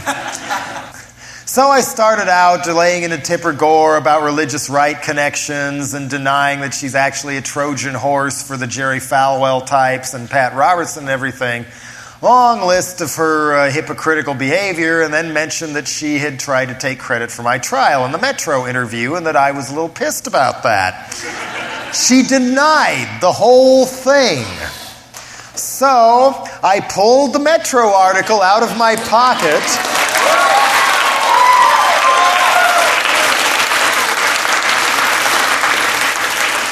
and read Tipper Gore her own words on the Oprah Winfrey Show. She still denied it. The audience started booing and hissing her and whatnot. Oprah finally stepped in. Well, you know, I'm sure you've been misquoted too, haven't you, Jello? Now let's go to this message. Needless to say, I didn't get another word in edgewise on that Oprah Winfrey show either, and did not see hide nor hair of Tipper Gore after the show. And later on, when the 2 Live Crew trial happened, I was on Donahue, too, where Mike Muir of Suicidal Tendencies put me down for wearing a suit on the show as he was dressed in his suicidal uniform with a headband down to his eyelashes and everything. Luther Campbell at 2 Live Crew was way on one side of the stage. Way on the other side was a cultural vigilante named Jack Thompson from southern Florida, who first burst into the news when he was running against Janet Reno, who was then district attorney for Dade County. He came out and handed her a sheet of paper saying, sign here, are you or are you not a lesbian? He later faxed the police and sheriff's departments all over Florida demanding they prosecute 2 Live Crew, claiming that he was a feminist and that he was trying to protect women's rights by doing this. He has also compared himself in a Los Angeles Times interview to Batman. You know, in my mind, he's not altogether rational about these things, but he is tenacious and extremely vicious. So he and Luther Campbell were yelling at each other for a lot of the program. I tried to get my 2 cents worth in here and there. And then afterwards, some of the studio audience, who seemed to be about grandmother age or whatever, well, I liked what that other boy had to say too, but he looked so menacing. I don't know. So I stand by the power of the Halloween costume in cases like that. I was also on Crossfire right before that, again with Jack Thompson. Couldn't see him or find out what he looked like that time. I think we were recording the Lard album at the time, so I was in Chicago and was brought to CNN's little branch office, which was just rented out of a regular office building. One of the employees lived in another one of the rooms, along with his toy cars and things. So when I was on there, I just had to sit there in a room with a camera in my face, not knowing when I was on the air or not on the air, while the CNN people stood behind a glass door making faces and pointing and laughing. At CNN, they do things differently. But anyway, now these people, Tipper Gore and whatnot, are in a more effective position than they ever were before. Meanwhile, Mr. Bill Clinton, has been really disappointing, even though I expected next to nothing from him. I could not bring myself to hold my nose and vote for Bill Clinton. As terrifying as George Bush was, Clinton, according to the Village Voice, and I think the Nation printed this one too, had the worst record in education, in the environment, and in occupational safety of any sitting governor when he ran for president. He interrupted his campaigning during the New Hampshire primary to fly back to Arkansas in photo op style and execute a brain-damaged black man to show how tough he was on crime. And now, some of the changes we were hoping for, how much of them are really going on? Have you noticed how all talk of conversion of all these army bases to civilian use and ending the Cold War has completely disappeared out of the news? And now it's supposed to be fight crime, support the Senate crime bill, 3 strikes, you're out, which Clinton supports, etc. He has increased the CIA's budget from where Bush had it. He seems to have no real interest in calling off the dogs in the drug war. I mean, maybe he's a little too scared to talk about legalizing some of these drugs, but at the same time, the paramilitary part of the drug war is going full speed ahead. In some cases, people are even getting killed. A guy named Bruce Lavoie in New Hampshire had a local SWAT team storm his house, smash in the door, and start trashing the place in the wee hours of the morning, acting on a tip 1.5 years old. He sat up in his bed wondering what was going on and was gunned down in front of his entire family. They found a few joints. A 64-year-old blind rancher in Malibu, California, had his place trashed by some drug war agents. He was also killed, and the charge was made afterwards that the reason they chose to raid his ranch was because they were hoping to seize the property and sell it like they can do under zero tolerance, and his looked like the most valuable land around. Many police departments have made it a cottage industry to seize people's cars, houses, boats, planes, just as a way to raise money for themselves. And even if they never find any drugs on you, if they take cash out of your pocket or something, you can't get it back again under zero tolerance. You may not have committed any crime. Clinton sees no reason to change this law. The Clinton administration has also lifted the restrictions on privatizing spy satellites.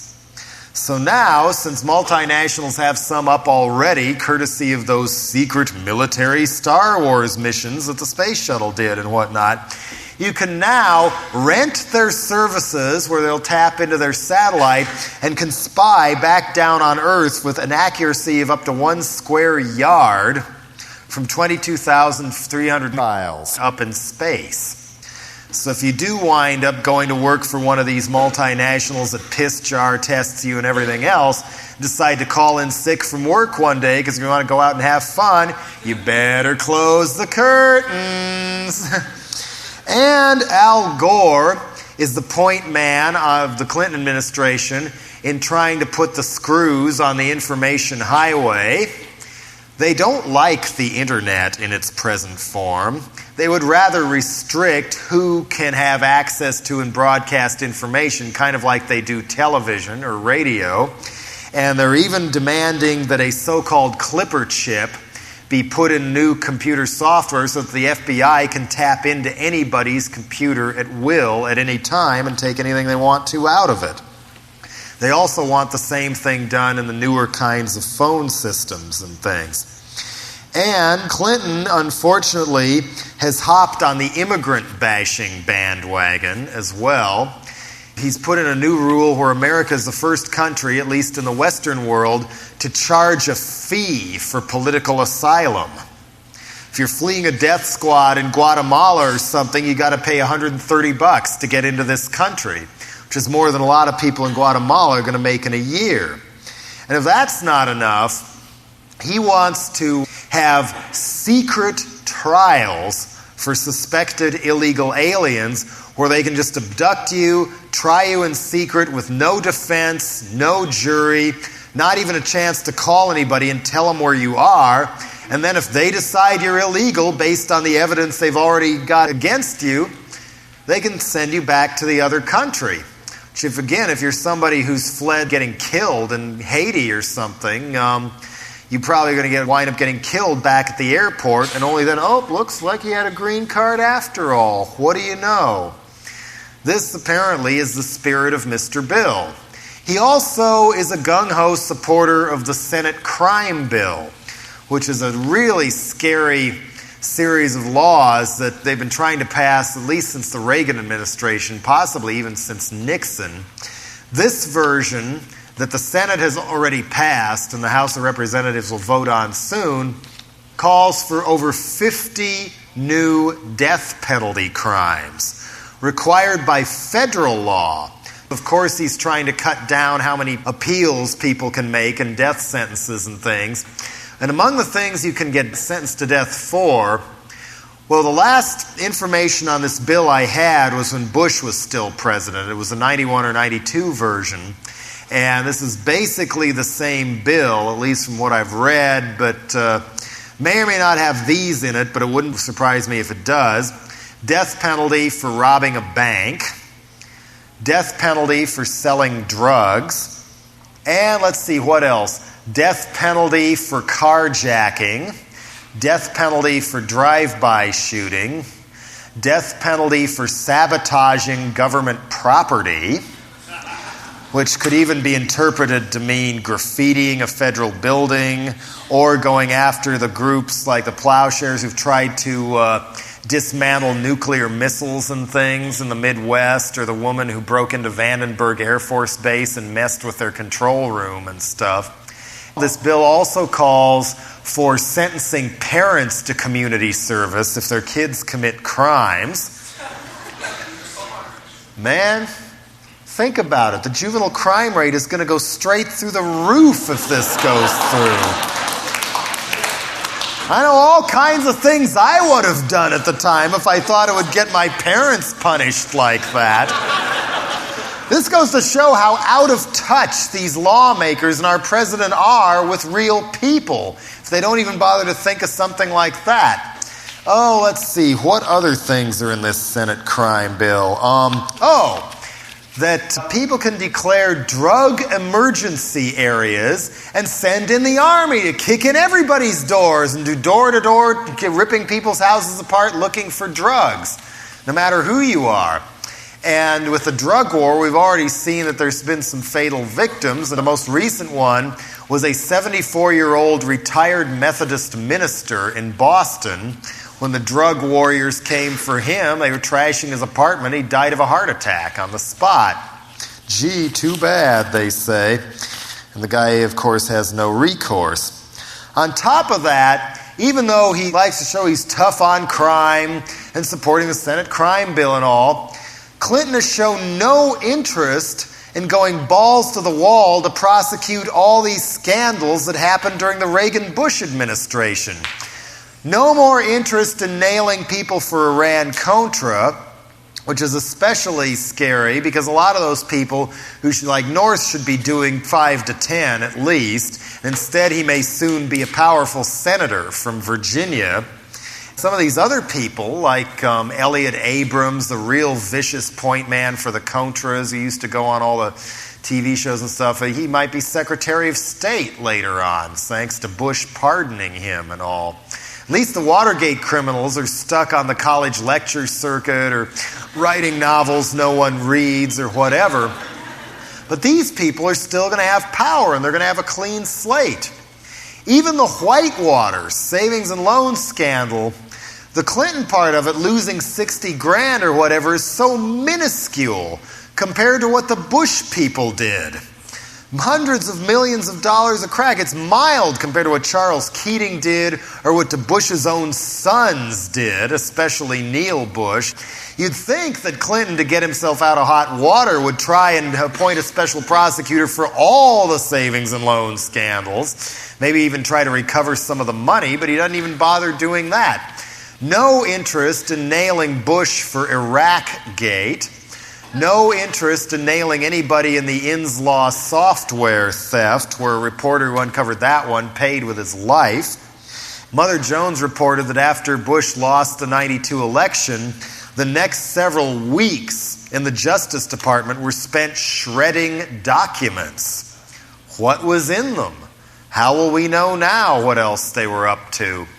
On top of that, Bush's head of the National Archives, Don Wilson, awarded Bush 5,000 different computer files on his administration right before he left office, including a lot of Contragate stuff. This was illegal, basically. Nixon's tapes, by order of the Supreme Court, have to stay in the National Archives, but this guy just handed Bush his equivalent, and they were sent down to the George Bush Center, springing up on the campus of Texas A&M University. Same guy, the head of the archives, Don Wilson, was appointed head of the George Bush Center. And he denies all conflict of interest, and the Clintonoids seem to have no interest in bringing him to justice either. Janet Reno, however, is happy to appeal the ruling of a lower court that threw out Bush's restrictions on National Endowment for the Arts grants. When he was running for president, Clinton said he'd throw those restrictions out. But now, here's Reno trying to get them put back in again. Some of the people he's associated himself with kind of scare me too. One of the people he has advising him now is David Gergen, who way back when was writing apologetic speeches for Nixon during the Watergate scandal, and later edited U.S. News and World Report for a long time. His first Supreme Court appointment, Ruth Bader Ginsburg, voted with Clarence Thomas 90% of the time when they were both on the U.S. Court of Appeals, and is married to a guy who's listed as a quote-unquote tax advisor to Ross Perot. Something tells me these people are not our friends. Bush appointed a guy named Irvin Duggan to be on the FCC, Federal Communications Commission. He was recommended to Bush by the National Association of Evangelicals. And ironically, one of the people who grilled Bush's FCC nominees the hardest in the Senate was Senator Albert Gore, because he thought they were too liberal. Now Clinton has appointed Irvin Duggan to be head of PBS. PBS with things like the McGuffin Group and Exxon presents a nature program right before they wipe out the rest of the species off camera and stuff like that. If that PBS isn't watered down and slanted enough, just look what this guy is going to do to it.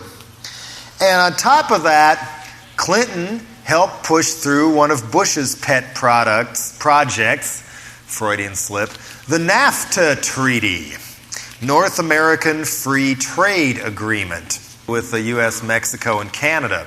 There was already a free trade agreement with Canada, and lo and behold, a lot of jobs suddenly migrated south of Canada's border, and their unemployment rate has skyrocketed.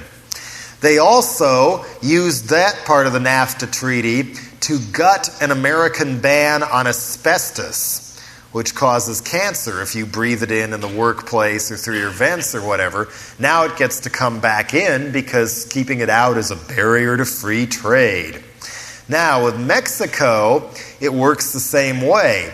They have a lot more liberal laws on pesticides and things than we do, not to mention child labor and things like that.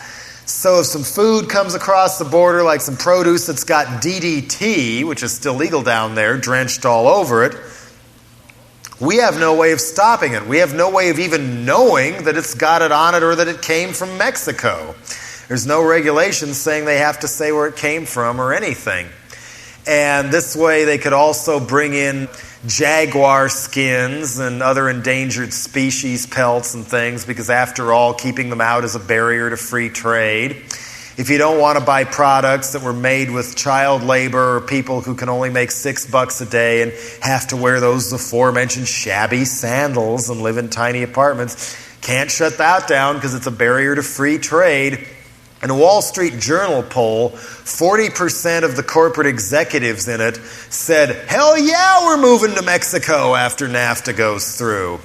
Another 25% said they didn't intend to move yet, but they were going to threaten to next time negotiations on a union contract came up, so they could squeeze more concessions out of the workers. It's meant to also encourage building of more factories down in Mexico where there's less environmental restrictions like they have in the so-called Maquiladora zone along the American border, where right across the border a lot of American multinationals have relocated, where it's a lot less safe to work and people get sick a lot easier.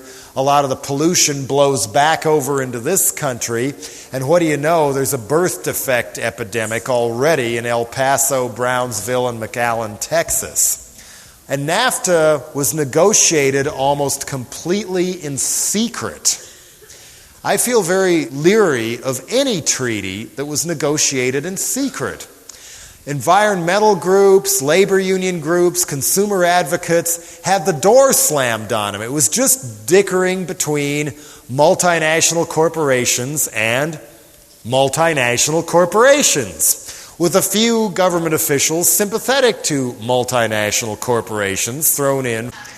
And Congress barely got a real whiff of it either. It was all deal-making on Clinton's part to get people to vote for it. I wonder how many of them ever actually read it.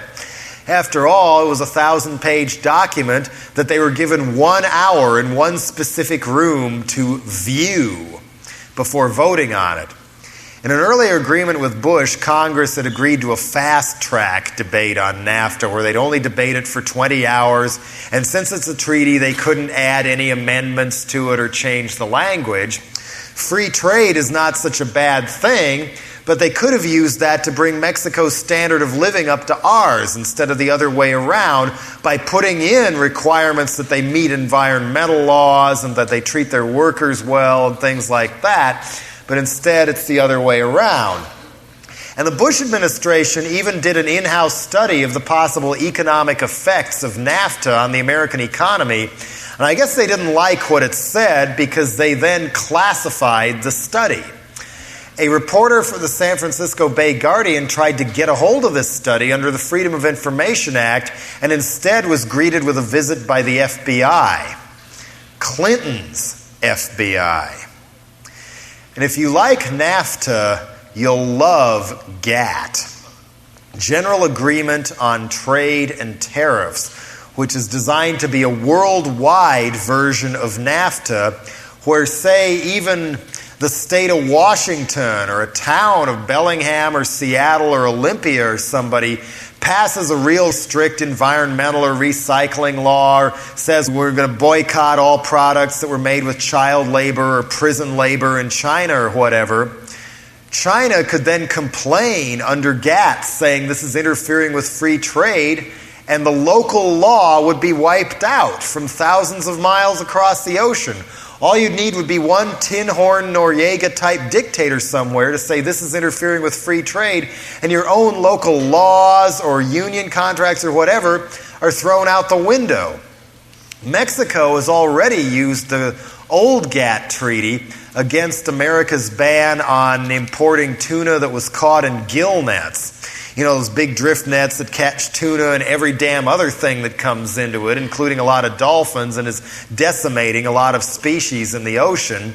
We finally put our foot down and banned the gill net tuna. Mexico cries barrier to free trade, and the GATT Commission ruled in their favor. They decided not to implement that ruling until after NAFTA passed, so they wouldn't look too bad, but now we're stuck with that too. What this basically means is that instead of promoting further trade and prosperity and carrying down tariffs between sovereign nations, it means that multinational corporations can now run their production on a global scale without any pesky national borders or laws or anything to get in their way. They can move capital, products, and people all over the place, and nobody can say boo anymore about it. In a way, it's like putting in writing that we are no longer a nation or even a democracy, but part of a worldwide new feudalism, where multinational corporations are the barons and lords and high castles, and we are their serfs. Now it's official. Congress has not approved the GATT treaty yet, but again, it's supposed to be a fast-track thing, very little debate, and they can't add any amendments or change any of the language. And when NAFTA passed, it was trumpeted in the press as Clinton's stunning victory by getting few Democrats to side with Republicans and vote Bush's bill in, which is basically what it was. Meanwhile, why was our own mass media so asleep and didn't bother to tell us these things? Well, in the last dozen years or so, thanks to the Reagan and Bush deregulation on corporate mergers and hostile takeovers, most of our mass media has now been bought out by corporations who have another agenda, be it to get us more interested in them selling their bombs or get us more interested in buying their cigarettes and cookies and whatnot. There's a book out on this called The Media Monopoly, written by a guy named Ben Begdickian. There's been a few more that have come out recently. One of them is called Who Stole the News, but I can't remember the author.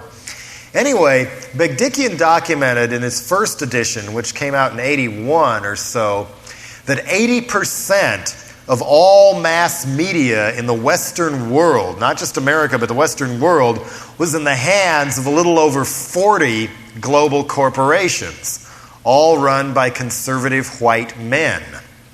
Next edition of his book came out in 86 and had us down to around 20 global corporations having that much control over the mass media we're exposed to. Now in the new edition, I can't remember whether we're down to either 8 or 12, but it's that close to a real media monopoly on everything we're fed through newspapers, television, radio, music, movies, whatever, that influences how we see the world and how we react to the world. One example of how this works would be NBC. NBC was bought out by General Electric, one of the world's largest arms manufacturers and the largest manufacturer of nuclear toys. Watch NBC News with that in mind. Will they cover nuclear disasters? Well, how did they cover the Gulf War, for that matter? How did all of them cover the Gulf War? Boy, isn't this great? It's almost as fun as a video game. Kill those goddamn Arabs. We know how dirty they are. Things like that. And, of course, they say next to nothing about all the Reagan-Bush scandals and how Jennifer Flowers or Clinton getting fucked in the back of a limousine is a bigger scandal than him flying home to execute a brain-damaged man to show he's soft on crime or his support of the Senate crime bill. Instead, we have tabloid news, which comes in many different forms. Cops is tabloid news. Crossfire is tabloid news. Endless speculation on Nancy Kerrigan's knee is certainly tabloid news. We're supposed to be more worried about that than watching this whole place fall apart all around us because the robber barons are just robbing everybody blind. That's not a scandal. But Tanya Harding, now there's a real scandal. Another example is the USA Today. Or should I say the USA Today-ization of newspapers all over the place. Oh, no, if you want people to read, you have to have flashy color weather graphs and lots of sports coverage. A few days ago, the USA Today, in their television screen-looking newspaper machines, all the headlines you could see inside the screen for that day were about baseball. Nothing else happened in the world important enough to be on the front page. All we needed to care about was baseball. My favorite issue of the USA Today, I still have somewhere at home, the main headline said, "Survey proves most Americans love their jobs." And you've got interlocking boards of directors, so you see a lot more product placement in movies and programming like E.T. plugging Reese's Pieces, and the hero's going to show what brand of soda pop he's drinking this time. And, well, since CBS was taken over by a tobacco baron, Lawrence Tisch, so it'll be interesting to see how many people smoke on CBS. Things like that. Yeah, they don't just do this on the entertainment side, they do it on the news as well. Many corporations and political action groups now make what could basically be called short infomercials, 1 to 5 minutes in length, and then either give or sell them to news programs who then, since they don't want to pay their own reporters, because after all they want to cut the budget so you can afford more talk shows and more cop shows and things, now instead of having their own foreign correspondents, environmental bureaus, etc., the networks just take whatever they're handed. In many cases, it's made by the people who just trying to push another product. There was NBC News on the air on one of the airplanes I was on before I got here, and they came to a section about a big, fantastic new plane that Boeing's just come out with. The Boeing 777. It has this feature, it has this feature. Look, everyone will have their own television screen. And instead of even pretending it was a news report, it was spiced with lines like, and if that's not all, look what they do here. And if that's not all, you even get this. This was not news. This was an advertisement for Boeing, disguised as news. And they were running it on NBC. On top of that, notice how slanted editorial programming is, and editorials are in the newspaper. On newspapers, you will often get on the editorial pages, even if it's as thorny an issue as NAFTA or education or healthcare reform, where you could have 50 different points of view. You're given multiple choice, A or B, conservative or ultra-conservative. Pat Buchanan wants something in the paper, he'll get it in the paper. Dan Quayle's about to be launched as a newspaper columnist as well, although his columns will be shorter than average because he doesn't think people need to read any further than that. He came right out and said that. They're happy to print people like that, but how often do you see the point of view of somebody like Noam Chomsky or Earth First or even Jesse Jackson or Jerry Brown ever printed in an editorial page? The other points of view don't get in. Choice A or choice B. Rush Limbaugh can have a talk show every night, but does the other side get one? Contrast the way all the bigoted and reactionary remarks Rush Limbaugh makes are treated. Oh, isn't he funny? He's so cute. He's such a card. He just speaks America's mind.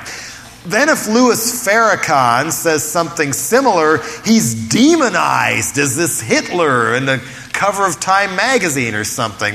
I'm not defending either one of them, but that's how they slant things nowadays and pretend to be impartial observers. Sort of a punditocracy, if you will. We've already had tabloid news, and Jesse Jackson even complained in the last election that we devolved into tabloid politics. Well, now it almost looks like we're devolving into tabloid government as well. If Clinton wants somebody to tune him in and pay attention because he thinks he has something important to say, will it be a live press conference? No. State of the Union message? Well, maybe a few people will watch that.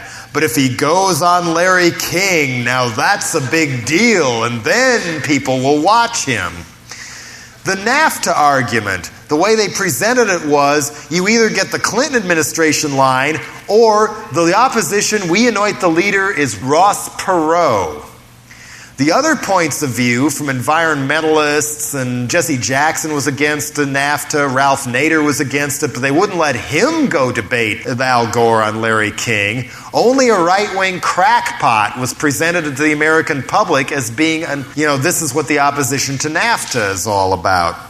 I think that this sort of censorship, deliberately depriving people of the whole story or information that's something that would concern us is even going on at all, that, I think, is about the worst form of censorship going on in this country today. And with that going on, who's left to tell us what's really going on? You know what I said about experts now. Artists! Us!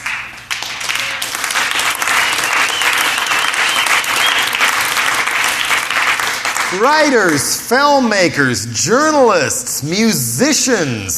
So consequently, guess who's getting picked on the most? By everybody from Bill Clinton to Reverend Donald Wildman to Jack Thompson in what Pat Buchanan so aptly calls the culture war.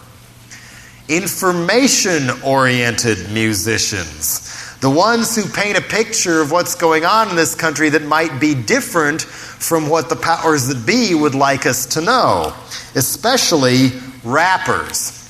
You can only get so many people to fear Satan if you're trying to attack music, but once you pull a Bush Lee Atwater number and produce a race card and paint it in black and white terms, then you can really have a field day. From Public Enemy to Two Live Crew, and more recently and especially Cop Killer. Cop Killer was in circulation for at least a year before anybody said boo about it. The first time I saw it was at that first Lollapalooza show when Ice-T came out and rapped for a while, then brought out his band Body Count. And I gotta admit, it made me feel kind of warm inside to see 20,000 mostly middle class and upper middle class, mostly white people dressed in their outdoor rock and roll concert duds. The kind who could actually afford to get into Lollapalooza. All chanting, "Cop killer! Cop killer! Fuck the police! Fuck the police!" With these big grins on their faces. I figured, we're not alone if we could just somehow communicate with each other more. The Rent-A-Cops didn't look happy. I didn't look at the Rent-A-Cops. There they have Bill Graham's bouncers where you'd feel much safer with Rent-A-Cops. Then the Body Count album came out, And for 3 or 4 months, all was quiet. Then the LA riots hit the fan. And people all over the country got to see Rodney King getting the daylights beat out of him again and again and again. And it uncorked a lot of anger that had been building up for a long time for people watching this country fall apart and people getting treated badly and being treated like Rodney King in their own communities. People were mad and the cops were in the doghouse. They were on the hot seat, and talk was starting to come out that we need federal investigations of police brutality, which Bush ordered, but then, of course, there were no investigations once the heat died down, and Clinton, once again, doesn't seem interested in that at all. So the cops knew they had to somehow find a way quickly to take the heat off themselves for this. Bush blamed the LA riots on Lyndon Johnson's social programs trying to build up the slums in the 60s. Dan Quayle blamed Murphy Brown. The cops took a look in their ample file of who to use on a situation like this. Aha, the perfect Willie Horton, cop killer. It ain't just it's not a rap song, it's a rock and roll song, and a really catchy, powerful one, kind of like Born to Be Wild. People like this song. We got to do something about this fast. Then and only then did the cops start picketing body count shows and trying to keep them from even playing in certain towns. The city of San Diego threatened to arrest Body Count if they played Cop Killer there. And the threats began both against venues and against Body Count and against Warner Brothers. And Jack Thompson resurfaced again, this time touring the country with Oliver North, telling record stores to stop carrying Body Count and telling people to boycott this because of Cop Killer and not let Body Count play anywhere. And on top of it, powwowing with police departments. We're implying, hey, if you've had anybody killed in your department lately, look who you can sue. Hint, hint, hint. So several police departments are now suing Ice-T and Warner Brothers, claiming that song caused an officer to be killed. One police department outside of Boston is even suing over an officer's death that happened before the Body Count album even came out. There are good cops, there are bad cops, but this then tilted the sympathy back towards letting the bad cops get away with whatever they want.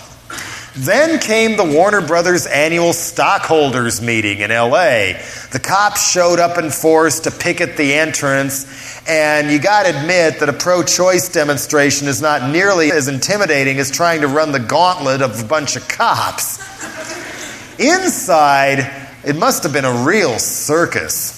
Some of the stockholders of Warner Brothers are their own entertainers. Beverly Sills, the retired opera singer, said that Warner Brothers should drop all artists who criticize the government. Charlton Heston read the lyrics to KKK Bitch in front of the stockholders at the meeting. Swear words and all.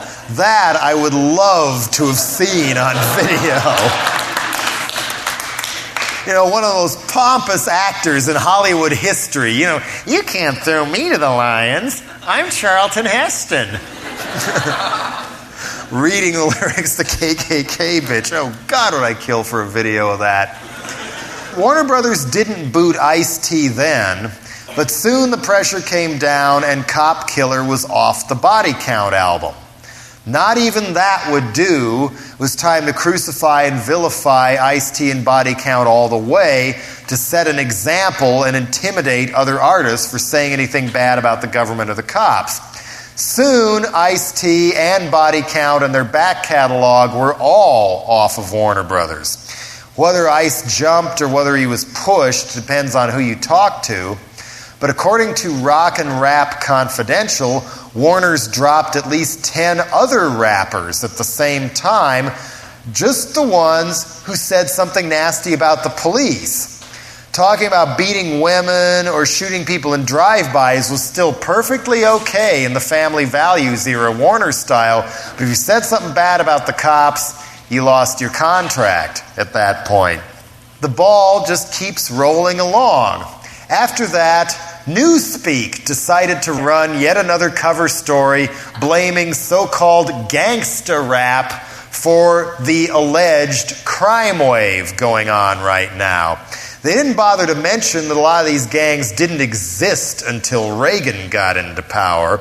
Oh no, that's not what the problem is. It's the problem of current national villain cover boy, according to Newspeak, Snoop Doggy Dogg.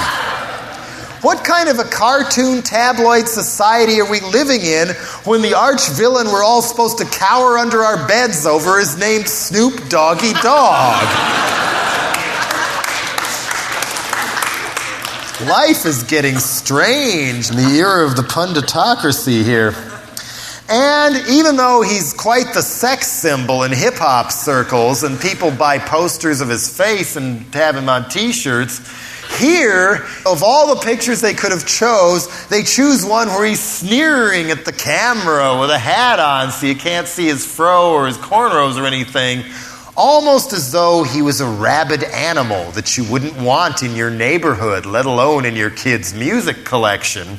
There's even some sweat dripping off his chin, and just to drive home the point, they title the article, Criminal Records. Saying what Snoop Doggy Dogg or Public Enemy or Dr. Dre or Ice Cube do or Tupac Shakur is criminal. This is what they were pushing for in here. Jesse Jackson was slagging rap. The Southern Christian Leadership Conference, which Martin Luther King used to run, was. And they were saying it's time for a crackdown. Let's get people all riled up so they'll want to crack down some more as they continue to crack down more and more and more and more and more ways. Soon after came the recent hearings, both in the U.S. House of Representatives and in the Senate, on the wickedness of music lyrics. This time the focus was gangsta rap.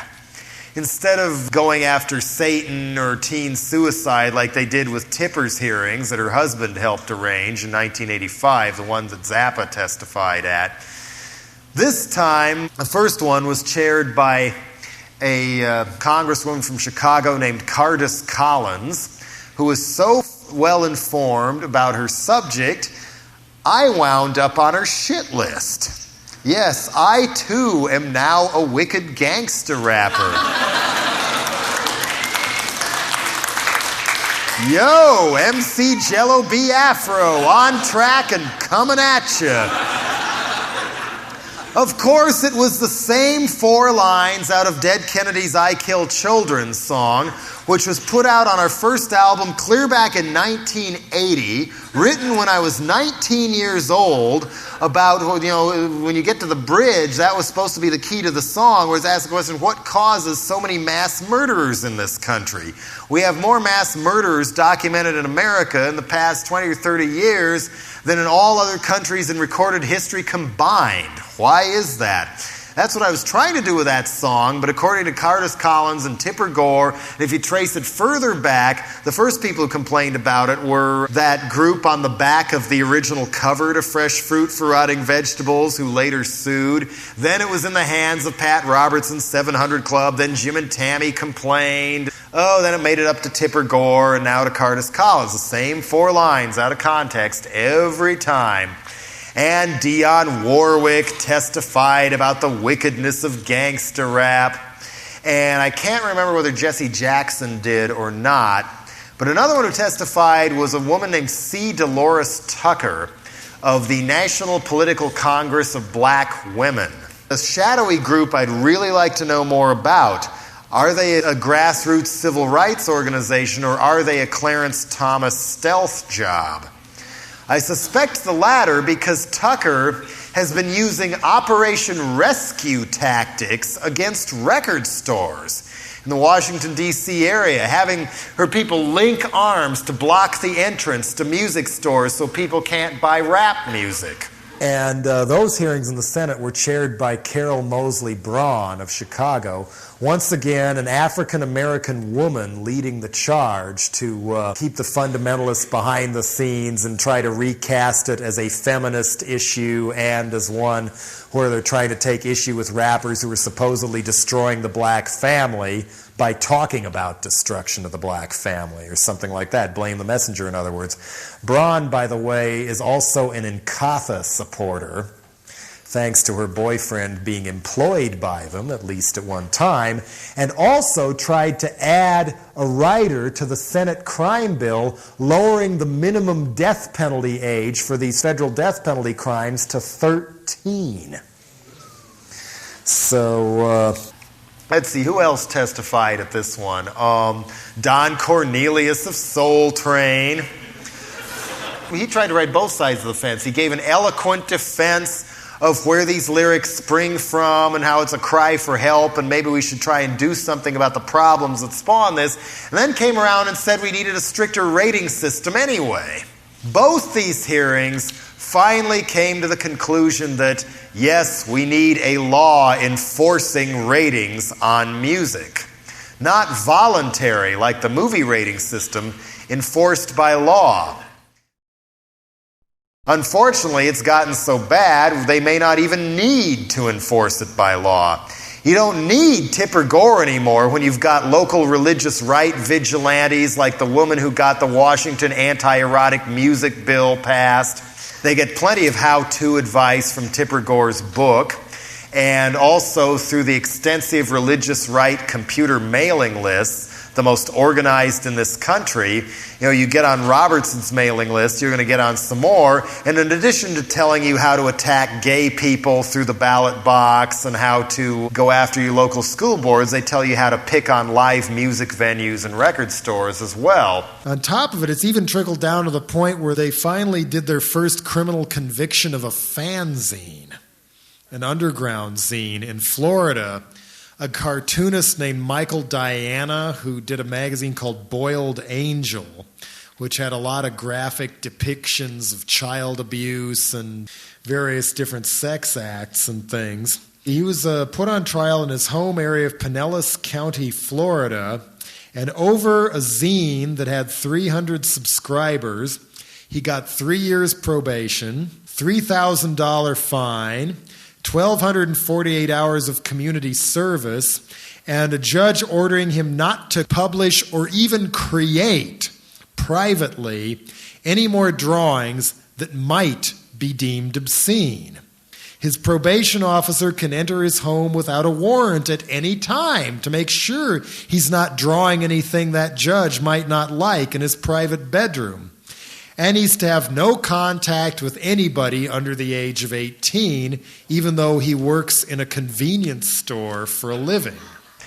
And with Mr. Bill even coming out and saying he wants a rating system for records, who needs Tipper Gore? On top of it, as I think I said before, the state of Washington now has yet another bill in its legislature to restrict so-called erotic music, whatever that means. There's been bills all over the country introduced in state legislatures calling for classifying that tipper sticker, the explicit lyrics parental advisory black hand that a lot of artists find on their records against their will now, classifying that as a legal definition of obscenity where you can get busted if you sell that to somebody under 18. One that was introduced in Texas even wanted to jail people who sold a tipper-stickered album to somebody at any age. And also prosecute stores for selling an album that some local Bible thumper sheriff thinks should have had a tipper sticker on it. I, on the other hand, put my own records out so that I don't have anybody telling me what kind of lyrics I can use or putting tipper stickers on my album. But what am I going to do if some of these laws pass, especially at the federal level, where I either start tipper stickering my records and put myself out of business that way, or get put out of business for not putting tipper stickers on records? This could just bulldoze or steamroll under a lot of the independent music scene a lot of us are so fond of today. Susan Baker, one of Tipper Gore's co-founders in the PMRC, who until recently sat on the board of directors of Focus on the Family, another major religious right vigilante group, even said what we really have to go after is the independents. And on top of that, a lot of the chain stores in this country won't even carry any record with a tipper sticker on it, which of course costs a lot of records thousands and thousands of sales. It's a myth that putting a parental advisory blurb on a record is going to sell more copies. It doesn't. It means that you can't get into a majority of the stores in America. A majority of people in this country, unfortunately, do buy their music from these chain stores that mostly will only have top 40 in it and grudgingly let in a little bit of metal and Pearl Jam for the young'uns who won't buy Garth Brooks or something. Consequently, there's a lot of in-house pressure on major labels to wash artists' mouth out with religious right soap. Ice-T, they just simply booted out of the system. The pressure even came down to where, I hate to pick on them at a time like this, but Nirvana caved in, and now McGuffin is changing the back cover to In Utero and changing the title of Rape Me to Waif Me, whatever that means, just to get Walmart and Kmart to stock the record. The press release said, well, that since that was the only places you could buy records in a little town like Aberdeen, we sympathize with the fans and we want to get the record out to as many people as possible. But what kind of a message does that send if that's what gets done to the record? At least Two Live Crew has as nasty as they want to be and as clean as they want to be for two different albums. The censored version is a clean one, and they flaunt it so people know that censorship is going on. I actually got one of the clean ones from Luther Campbell after the Donahue show and had Donahue autograph it for me. He came up to me afterwards, "Where's Jello Biafra? Do you know where Jello is?" "Right here." "Really? Where is he?" And then later, "I want you with me on this. We have to all stick together to fight these people." And never heard from him again. But anyway, Geffen Records has already done this to another artist now. You know, now that Nirvana opened the floodgates by caving in, they did it to the Beck Mellow Gold album, where every four-letter word on the record has been electronically altered for Kmart and Walmart customers at least. And I don't know whether that's going to be just a separate edition or not. They could at least put something on the cover saying special Kmart and Walmart edition, where you could then bring it home and open it up and have a mile-long list of reasons fold out of why you should boycott Walmart. I mean, Walmart, behind their folksy image and down-home advertising, is a systematic predatory corporation that's been destroying the economies of one small town after another in this country.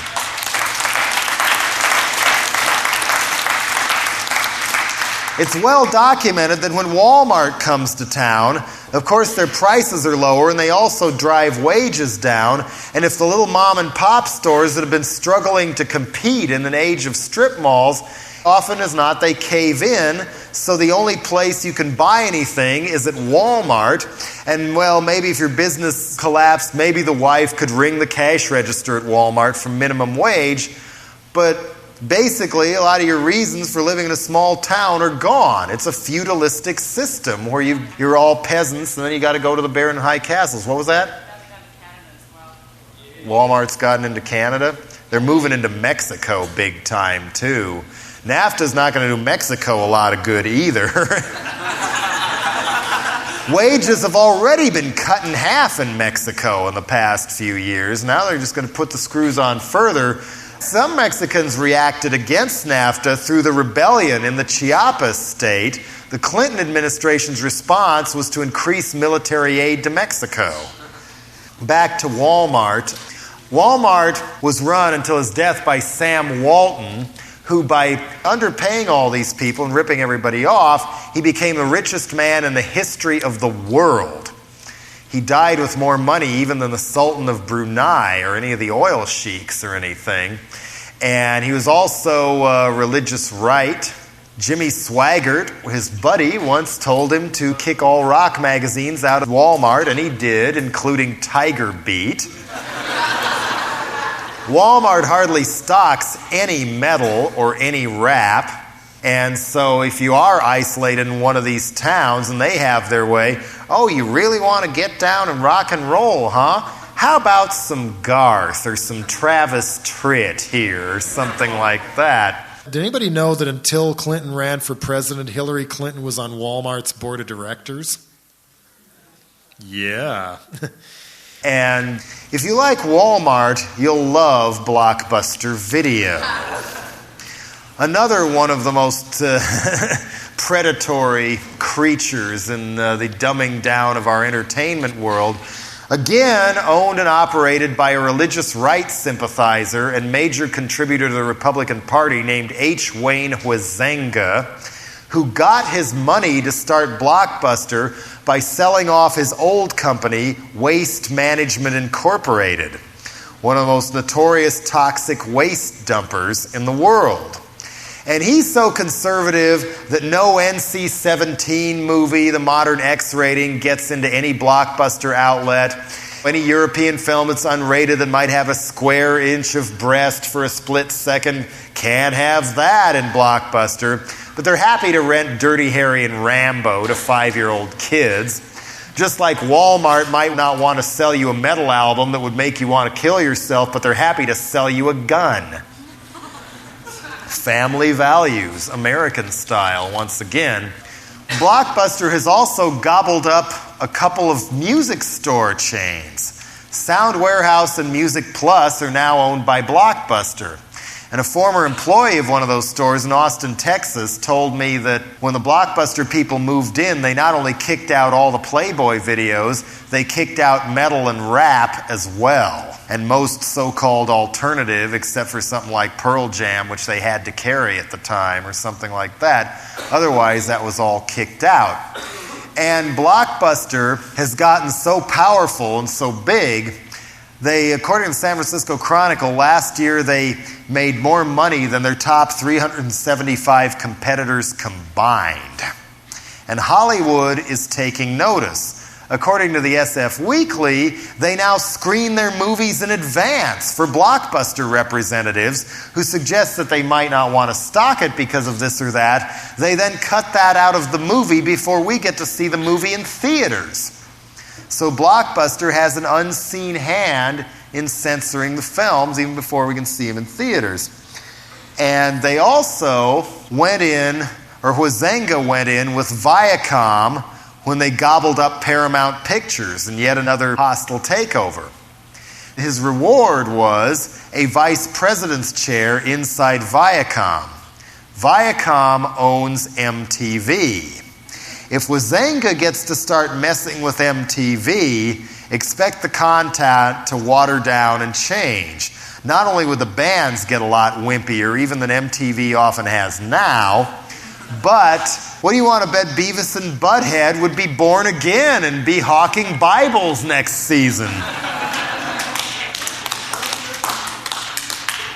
Meanwhile, the religious right is working hard to spread themselves and make themselves more powerful behind the scenes since they no longer have anybody sympathetic to them up top. Contributions have gone way up since Bush lost the '92 election.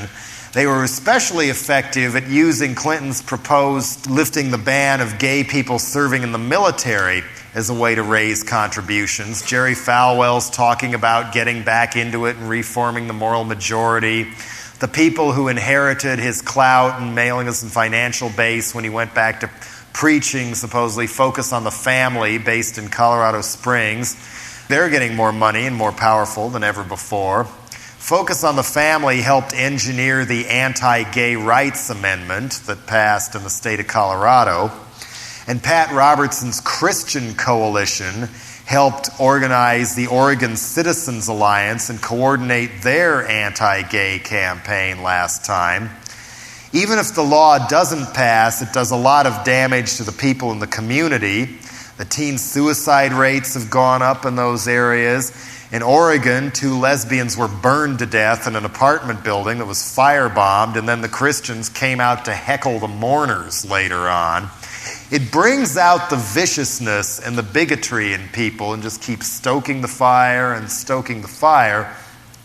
In Washington, they're trying to do the same thing now. The religious right has 2 anti-gay initiatives coming up in November designed to do what the Colorado laws and the Oregon laws did. In the case of the Colorado law, they just framed it in TV ads as, these people want special rights. It's not a special right to be able to live in your own apartment without getting firebombed, for crying out loud.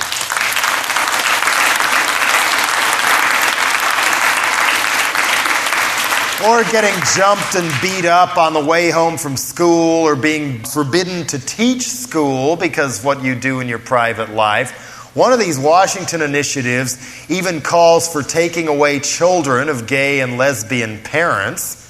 The Oregon one called for firing all teachers suspected of being homosexual and requiring schools to teach that homosexuality was bad and mandating discrimination against gays when it came to housing. And they're trying to do this all over the country based on the Colorado law, since the Oregon one was deemed a little too volatile in the end when it barely lost. And they also are slowly but surely trying to gut the school curriculum in this country in 2 different ways. One of them is called school vouchers. A ballot initiative was up last time in California for this, where if it passed, somebody who wanted to send their kid to a religious school or a private school instead of a public school could use public school money to pay the tuition in the form of a voucher. So all our taxes would have wound up helping finance religious schools and things. Thankfully, in that case, the voucher initiative lost by about 65-35. Even in Orange County, it lost badly. So that was some hope, but they're going to try again. But their more effective tactic is running what Pat Robertson comes right out and calls stealth candidates.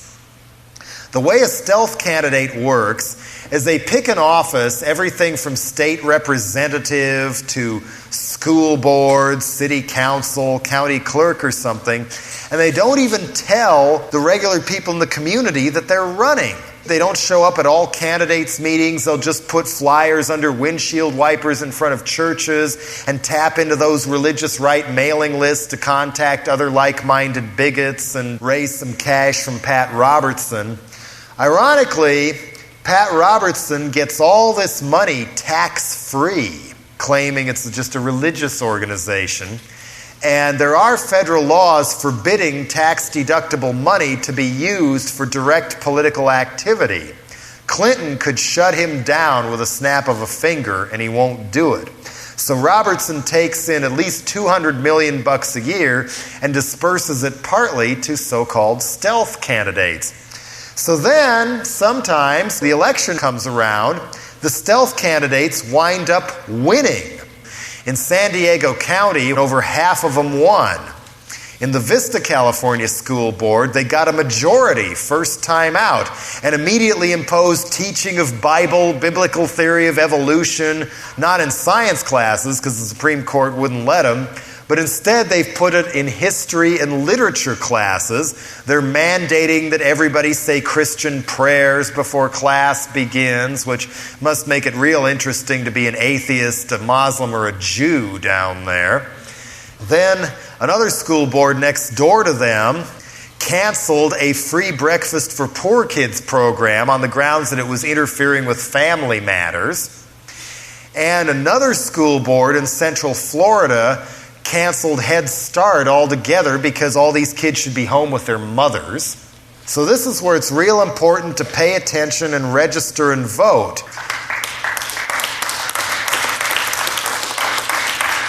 Even if you only wind up with, change of figureheads at the top from a George Bush to a yuppie George Bush, the local elections are where the action is. Because when only 13% to 15% of people vote, in school board elections, 8% of registered voters can win you the election. And one of the things the religious right likes to do on school boards, by the way, is get rid of all AIDS education whatsoever, because abstinence is best. Realistic people, in other words. My sister works at the state library in Colorado, and she tells me that religious right attacks on libraries and school books have skyrocketed since Amendment 2 in Colorado went through. Now they have the how-to guides coming to them from Pat Robertson and from Focus on the Family, located in Colorado Springs. They, of course, are running a lot of people for public office as well. Meanwhile, with gang and crime hysteria, the school board in Boca Raton, Florida, banned NFL baseball hats. Even for the Miami Dolphins, saying, "We don't seem to have a gang problem here yet, but we don't want one to start." Pete Wilson, the governor of California, who's also not only trying to do 3 strikes you're out, but 1 strike you're out for first-time rape convictions, life in prison with no possibility of parole, he has also proposed a law banning baggy clothes. He wore baggy Elvis pants when he was a teenager, but now if somebody wears those or hip-hop clothes, it must be used to carry a gun, therefore we have to ban it. The religious right is even out to gut environmentalists now. There's an organization, I can't remember the name of it, it's based up in Washington, and it's part of what's called the so-called wise use movement. The idea that wise use is strip mines, logging, theme parks in national parks, and we have to use up all our resources now because Jesus is coming back soon anyway, and he's going to plant all the trees back again. Things like that.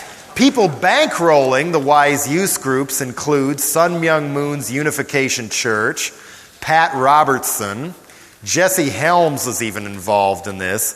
James Watt, Reagan's old Interior Secretary, the one who proposed oil and coal mining leases in national parks and things like that. He incidentally was a protege of Joseph Coors. He said recently, to solve the environmentalist problem, if the ballot box or the jury box fails, perhaps the cartridge box should be used. And this was Watt saying things like this. You know, that was made at open season on people like Judy Berry and Daryl Cherney of Earth First, who had a car bomb go off in their car and it maimed Judy pretty badly. Women in both Florida and Cincinnati had their throats slashed. There's been a lot of violent attacks behind the scenes on environmentalists, and the wise use people, including Watt, have been condoning this. Just one more area of how they can try and take over the country. And as I was saying before about true believers, there are a lot of them. A large majority in a poll taken in this country said they considered themselves born again. That scares me. And what does born again mean to some of these people? Many of them subscribe to this theory called Reconstructionism or Kingdom of Dominion. There's an organization called Coalition on Revival working specifically for this, where they believe that Jesus is not going to come back to earth and make everything well again until we install a worldwide theocratic dictatorship, fundamentalist Christian dictatorship based on Old Testament law. Kind of like they have in Iran, where clerics decide all the laws and who gets their hands chopped off and who lives and who dies. And, you know, women get razor blades in their lips for wearing lipstick and things like that. What they want is Old Testament law, which mandates executions for witchcraft, executions for heresy, executions of gay people. Some of them even want executions of unruly children, even though they also want to execute abortion doctors and any woman who has an abortion. Reverend Donald Wildman, who I haven't talked about much tonight, but he's one of the most powerful religious rights censors in the country. He's from the American Family Association, and another group of his is called Clear TV. And he got CBS to kick Mighty Mouse off the air because he sniffed a bouquet of flowers and the petals went up his nose, therefore he was pushing drugs on small children. But he's got power. They did what he wanted. He's gotten every car manufacturer to pull their ads out of Playboy. He got Pepsi to cancel an ad campaign featuring Madonna they'd spent millions making, but they never showed it because Reverend Wildman didn't like Madonna. This guy's got a lot of power. And he also is connected with the Coalition on Revival. And Pat Robertson has endorsed Reconstructionism, and so has Jerry Falwell. This is what their end goal is. It doesn't just stop with Beverly LaHaye of Concerned Women for America and Robert Simmons for Citizens of Excellence in Education saying things like, we look forward to the time when there are no more public schools. They want everything. And they feel deep down inside that they're doing us all a favor this way. In their heart of hearts, they feel they're doing the right thing. It's very important to understand this about them, that a lot of them really feel like they mean well when they try to shut down abortion clinics or protect their innocent little ones from wicked satanic homosexuals and things like that. They may be hard to reach, but it's very important to try and reach the people that might fall for this otherwise. They're more tenacious than we are. They're better organized. They sure as hell ain't going to divide themselves up into little warring camps saying, I'm not going to work with you or support you because you aren't a vegetarian, or I'm not going to allow you to be mentioned in my magazine because I don't think you're punk, or something like that, which...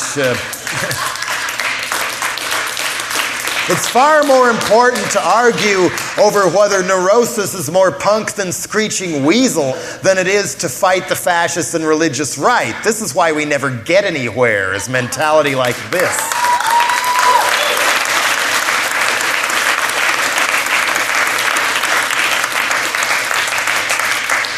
I, on the other hand, got a good close-up whiff of just how tenacious they feel in their heart of hearts and just how organized they are when I was flown out to, of all things, the National Religious Broadcasters Convention in Washington, D.C. This is a major meeting where they all powwow. For any of you who've been to these music conventions like New Music Seminar or South by Southwest, this was a religious right version of the New Music Seminar. And everybody was hawking their wares, networking. Jerry Falwell was there. Swaggart's people were there. I got to see a press conference where a PTL club representative defended the integrity of Jim and Tammy Baker. Reagan was even there to greet the constituency and whatnot. He was in this big auditorium where first they awarded Nancy Reagan Grandmother of the Year. Then out doddered Reagan from behind the platform. He literally was just aimlessly being guided by people who were bouncing him back and forth gently in the palms of their hands. Falwell was sitting there on the stage, noticeably not clapping for Reagan like the others were. Sam Donaldson standing off in the corner, nodding with his puffin-like profile as Reagan pleaded for more aid to the Contras, right? And the House voted him down the same day.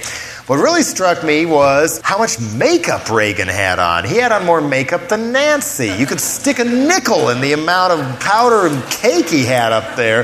He even had rosy cheeks made out of rouge.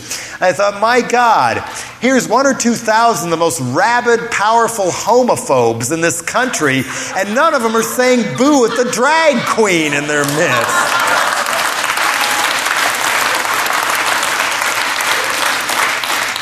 The real fun was on the convention floor. I've been brought out here by a radio evangelist snake oil salesman named Bob Larson, who's written several anti-rock books. He even claims Stevie Nicks, Stevie Wonder, Springsteen, and John Denver are Satanists. And there we were, me and Bob Guccione Jr. from Spin once again. The PMRC was invited to send a representative, but now they won't even meet either of us in the ring on a religious rights show. Once again, when I got there, I dressed the part. I decided to look like an evangelist or something in order to mingle better and all that, plus come across less menacing to people who were menaced by my very existence. I didn't tell any of them that if my parents had aborted me, they might not have had to worry about this, but...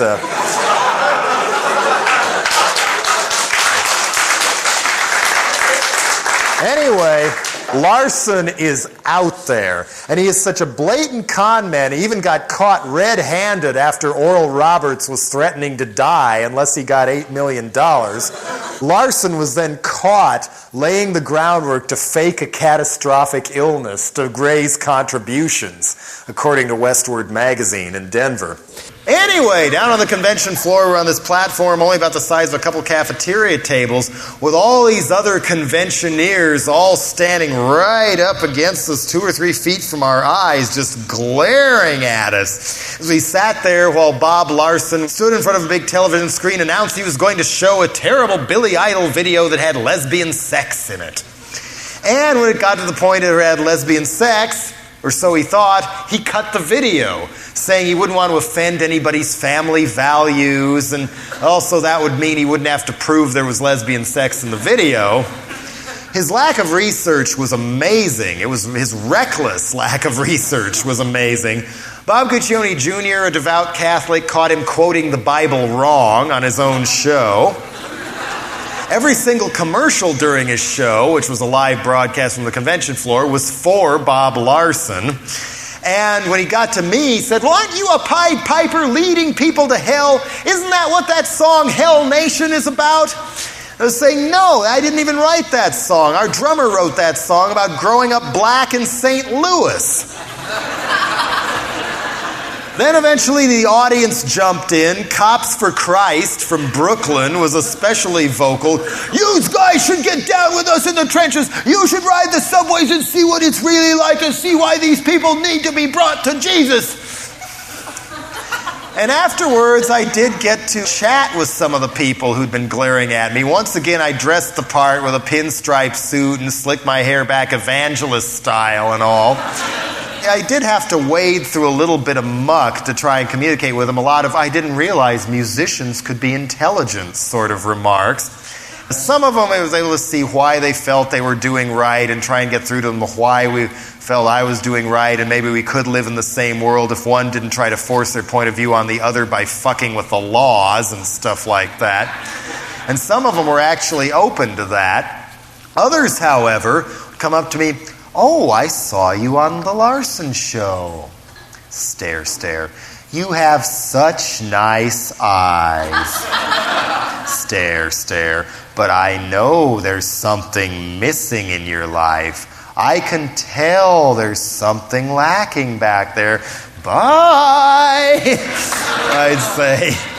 Then the next day, I discovered my pass was still good and I could go and crash the convention again and mingle with them this time. I stole some videos from Pat Robertson, got some big stack of shopping bags from Heritage USA, got some Christian cartoon show videos, which Hanna-Barbera makes, among others. I ran into one guy who handed me a little card. "Hi, I'm from the Cult Awareness Network." You know, they're a group that deprograms, quote-unquote, people if they can snatch them back out of the Moonies or Children of God or David Koresh or whatever. You know, controversial organization for their tactics. But anyway, said, there's some people in here who have their tables set up who are just as much of a cult as the Moonies or Manson or something. They're that one, that one, that one, that one, that one. If you really want to get some good stuff, go there. I think I will. First, I turned around and saw a booth set up trying to raise money and interest some backers in Christian cinema. A new frontier here, Christian cinema. There are some videos for sale in Focus on the Family's magazine. I don't want to give $20 to Focus on the Family to find out, but I'm wondering how they could make a whole feature-length film on somebody who decided to quit his job and buy a bus for Christ and drive it around.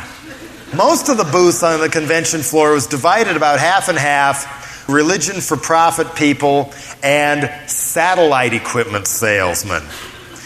But at the Christian cinema booth, the only Hollywood star they could get to go to bat for them was Richard Kiel, the one who plays Jaws in the James Bond movies. So there were some preprint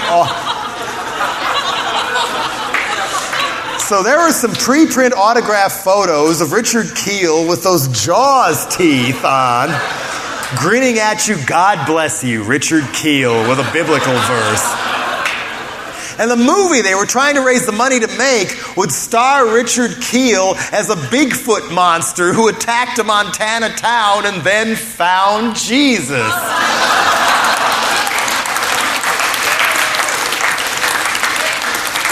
I almost wish they could raise the money so I could direct it.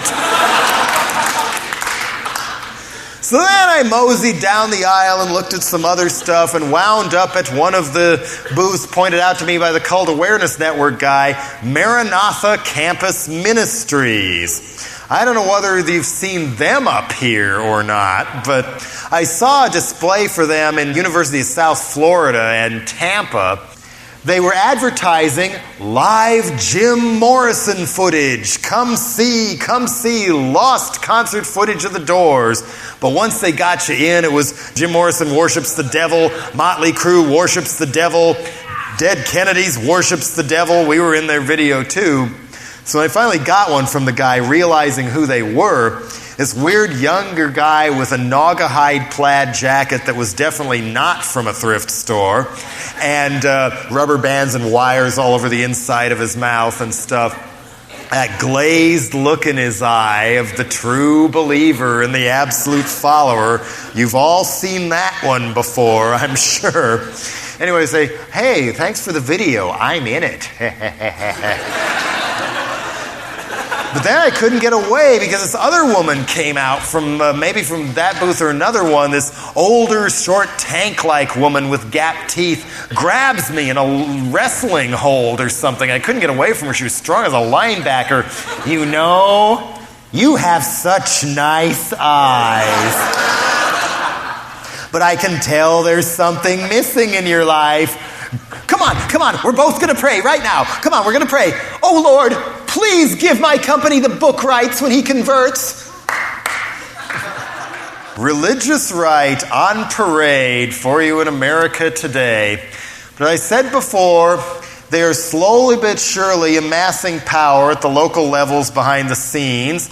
Meanwhile, the NAFTA treaty is through as a way of gutting environmental laws and labor safety and whatnot. American police forces continue to act more and more like Latin American death squads, with the drug war being an excuse. Clinton wants to build more and more prisons. He doesn't seem to want to call a halt to that. So, with all this going on, welcome to New World Order Light. Good night.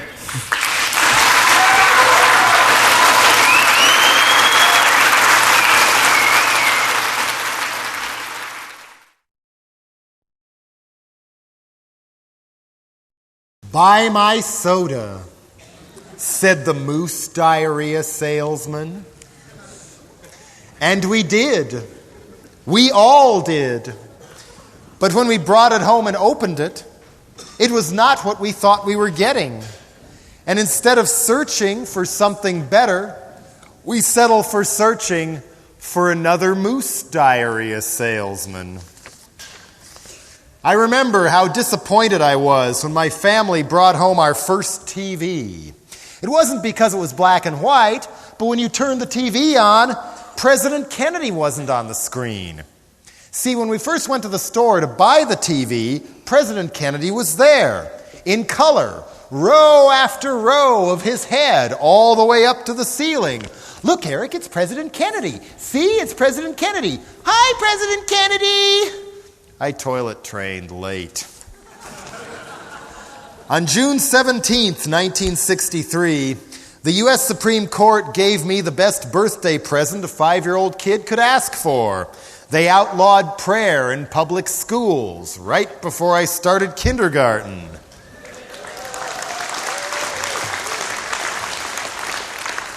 On November 22nd, 1963, President Kennedy's brains were blown apart on national television.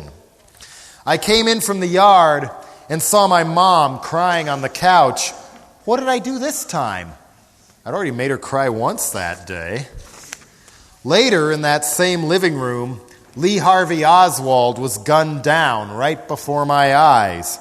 And again on the instant replays. The funeral dirge played on, and the flag-draped coffin lingered on the black and white screen day after day as people filed past it to say goodbye. Even I sensed this was a sad, heavy moment. I was upset too. I wondered if cartoons would ever come back. I liked cartoons.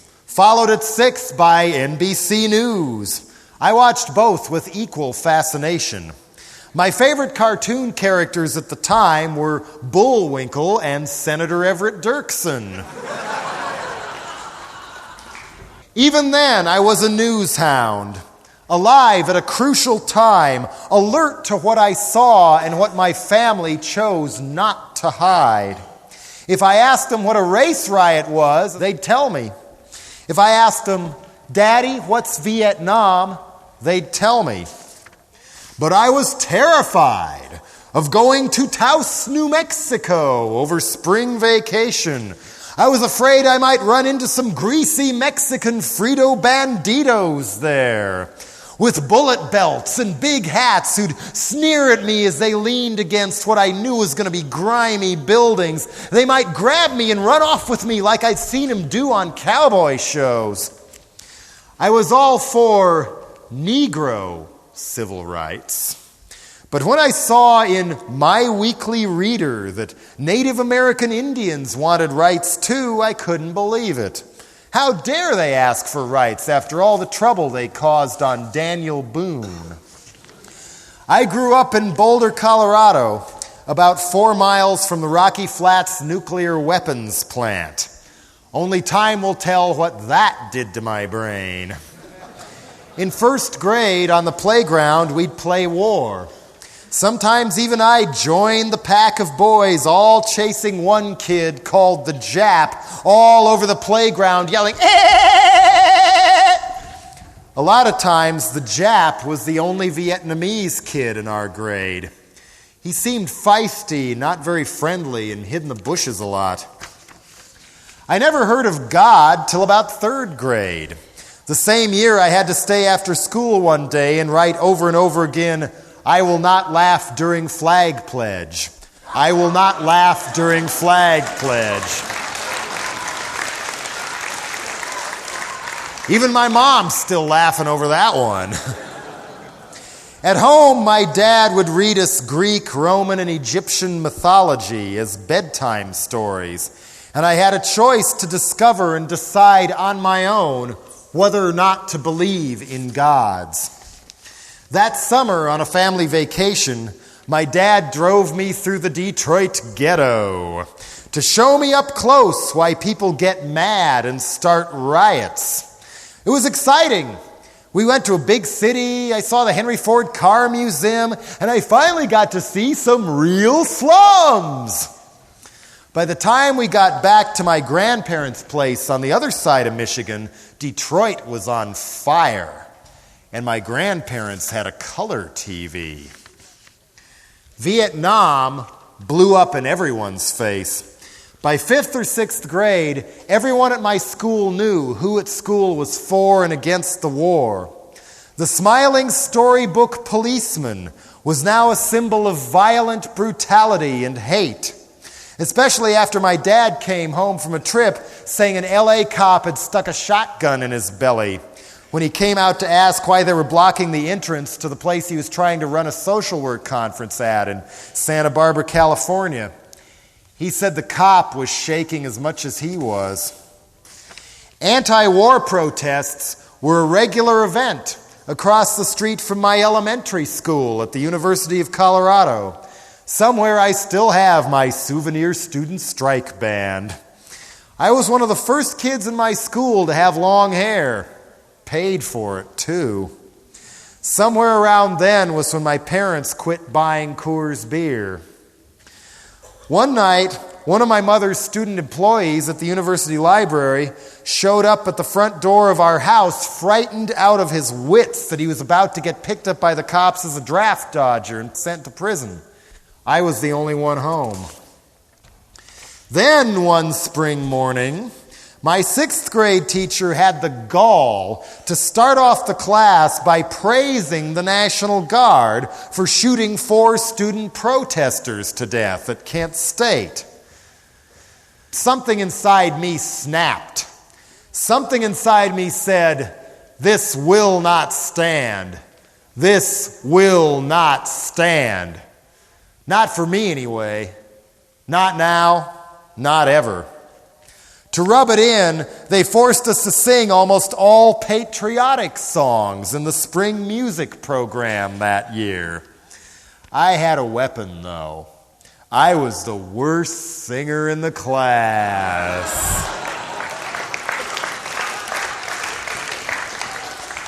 The one who had to stand up and sing, "And the rocket's red glare," over and over again in front of the entire class, as if humiliating me would somehow get me to sing our national anthem and all those corny Christmas jingles on key. At least I did it my way. In 7th grade geography class, there was a long, detailed unit on Soviet communist propaganda techniques. How their government chose people's careers. How they manipulated the masses through billboard slogans and slanted news reporting that didn't even bother to tell people what they didn't want people to know. How their school books rewrote history, said a Russian invented the light bulb. So then when I got to 8th grade, I thought,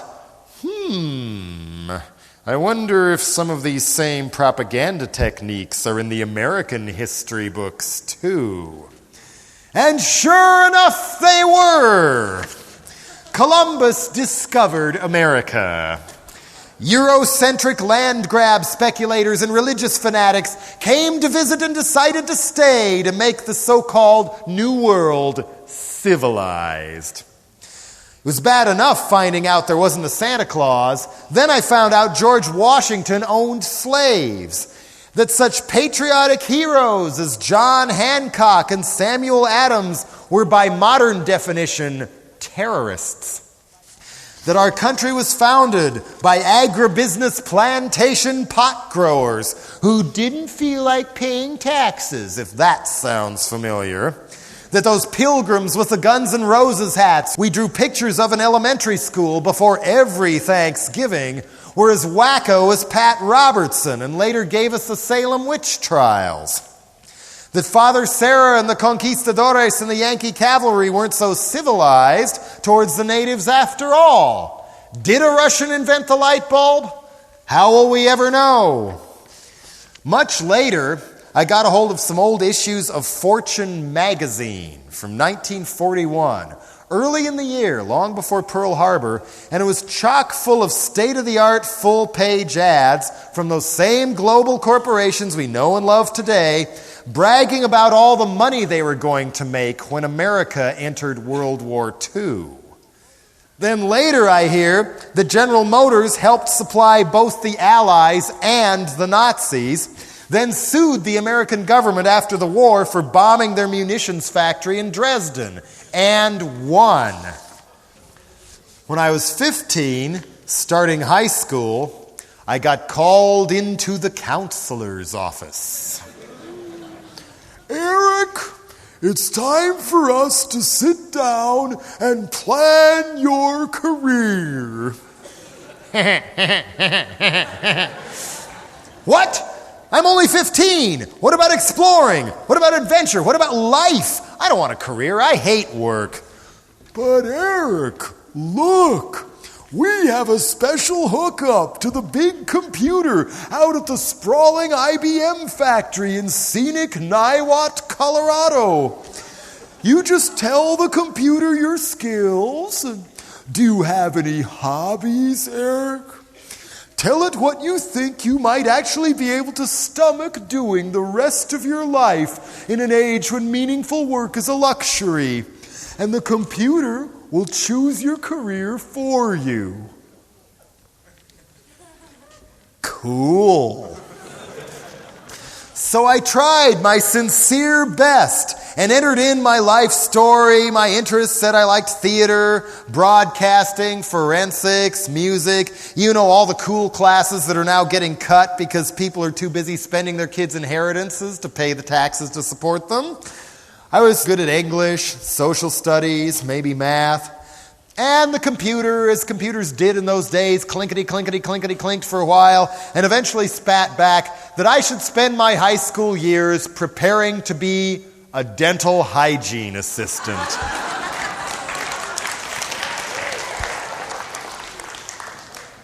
With a life like that to look forward to, I guess I should stick to daydreaming. That great sin of the American education system that I first got yelled at for in second grade. Daydreaming of a far-off Walter Mitty Cinderella ambition like starting a band. But that's just a dream. Because this is the 1970s.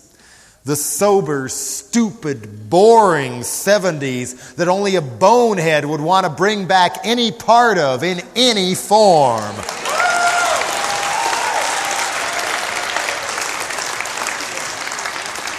When we were coming of age, we weren't dazed and confused. We were disgusted. We missed the 60s. All that fire mellowed out, paved over into what we now call yuppies. And rock and roll had been reduced to a spectator sport. When the so-called alternative scene that people take for granted today didn't exist. Punk rock didn't exist. Garage bands and independent records were unheard of. In Colorado, you either sounded as horrible as the Eagles or you didn't play. Music was for special people. Beautiful people with connections who could all play as good as Jimmy Page. Sometimes people ask me, how can you remember all this stuff?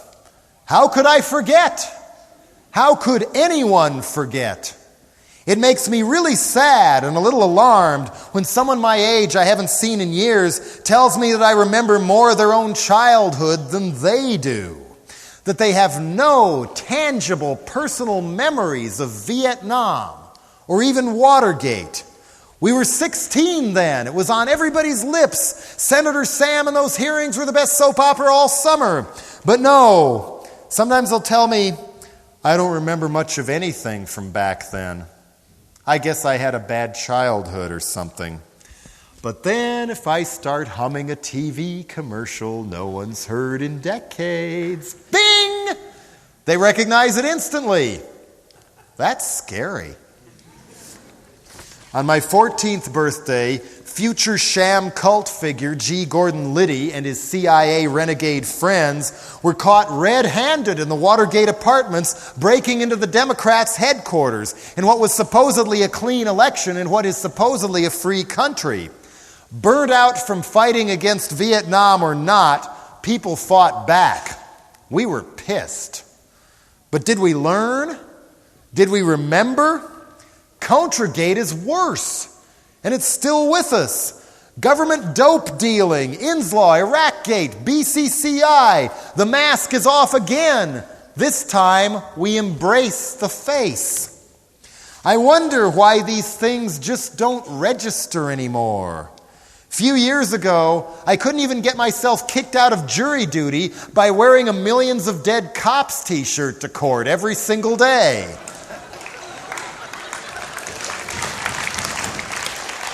Nowadays, people are asleep.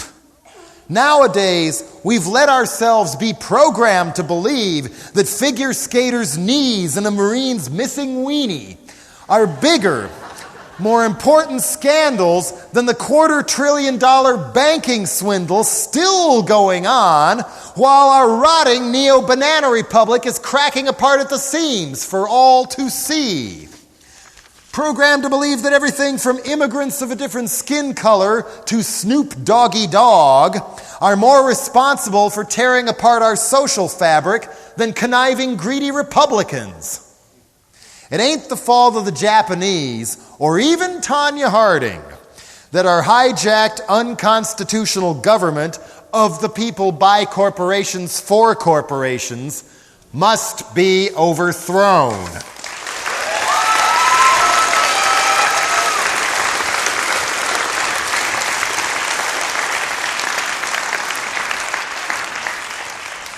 Somewhere out there is what the late folk singer Phil Oakes once called the real America.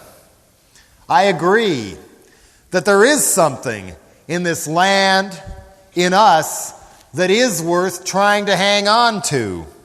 I repeat, the 90s may not be pleasant, but they sure as hell ain't boring. Buy my soda, said the Moose Diarrhea salesman.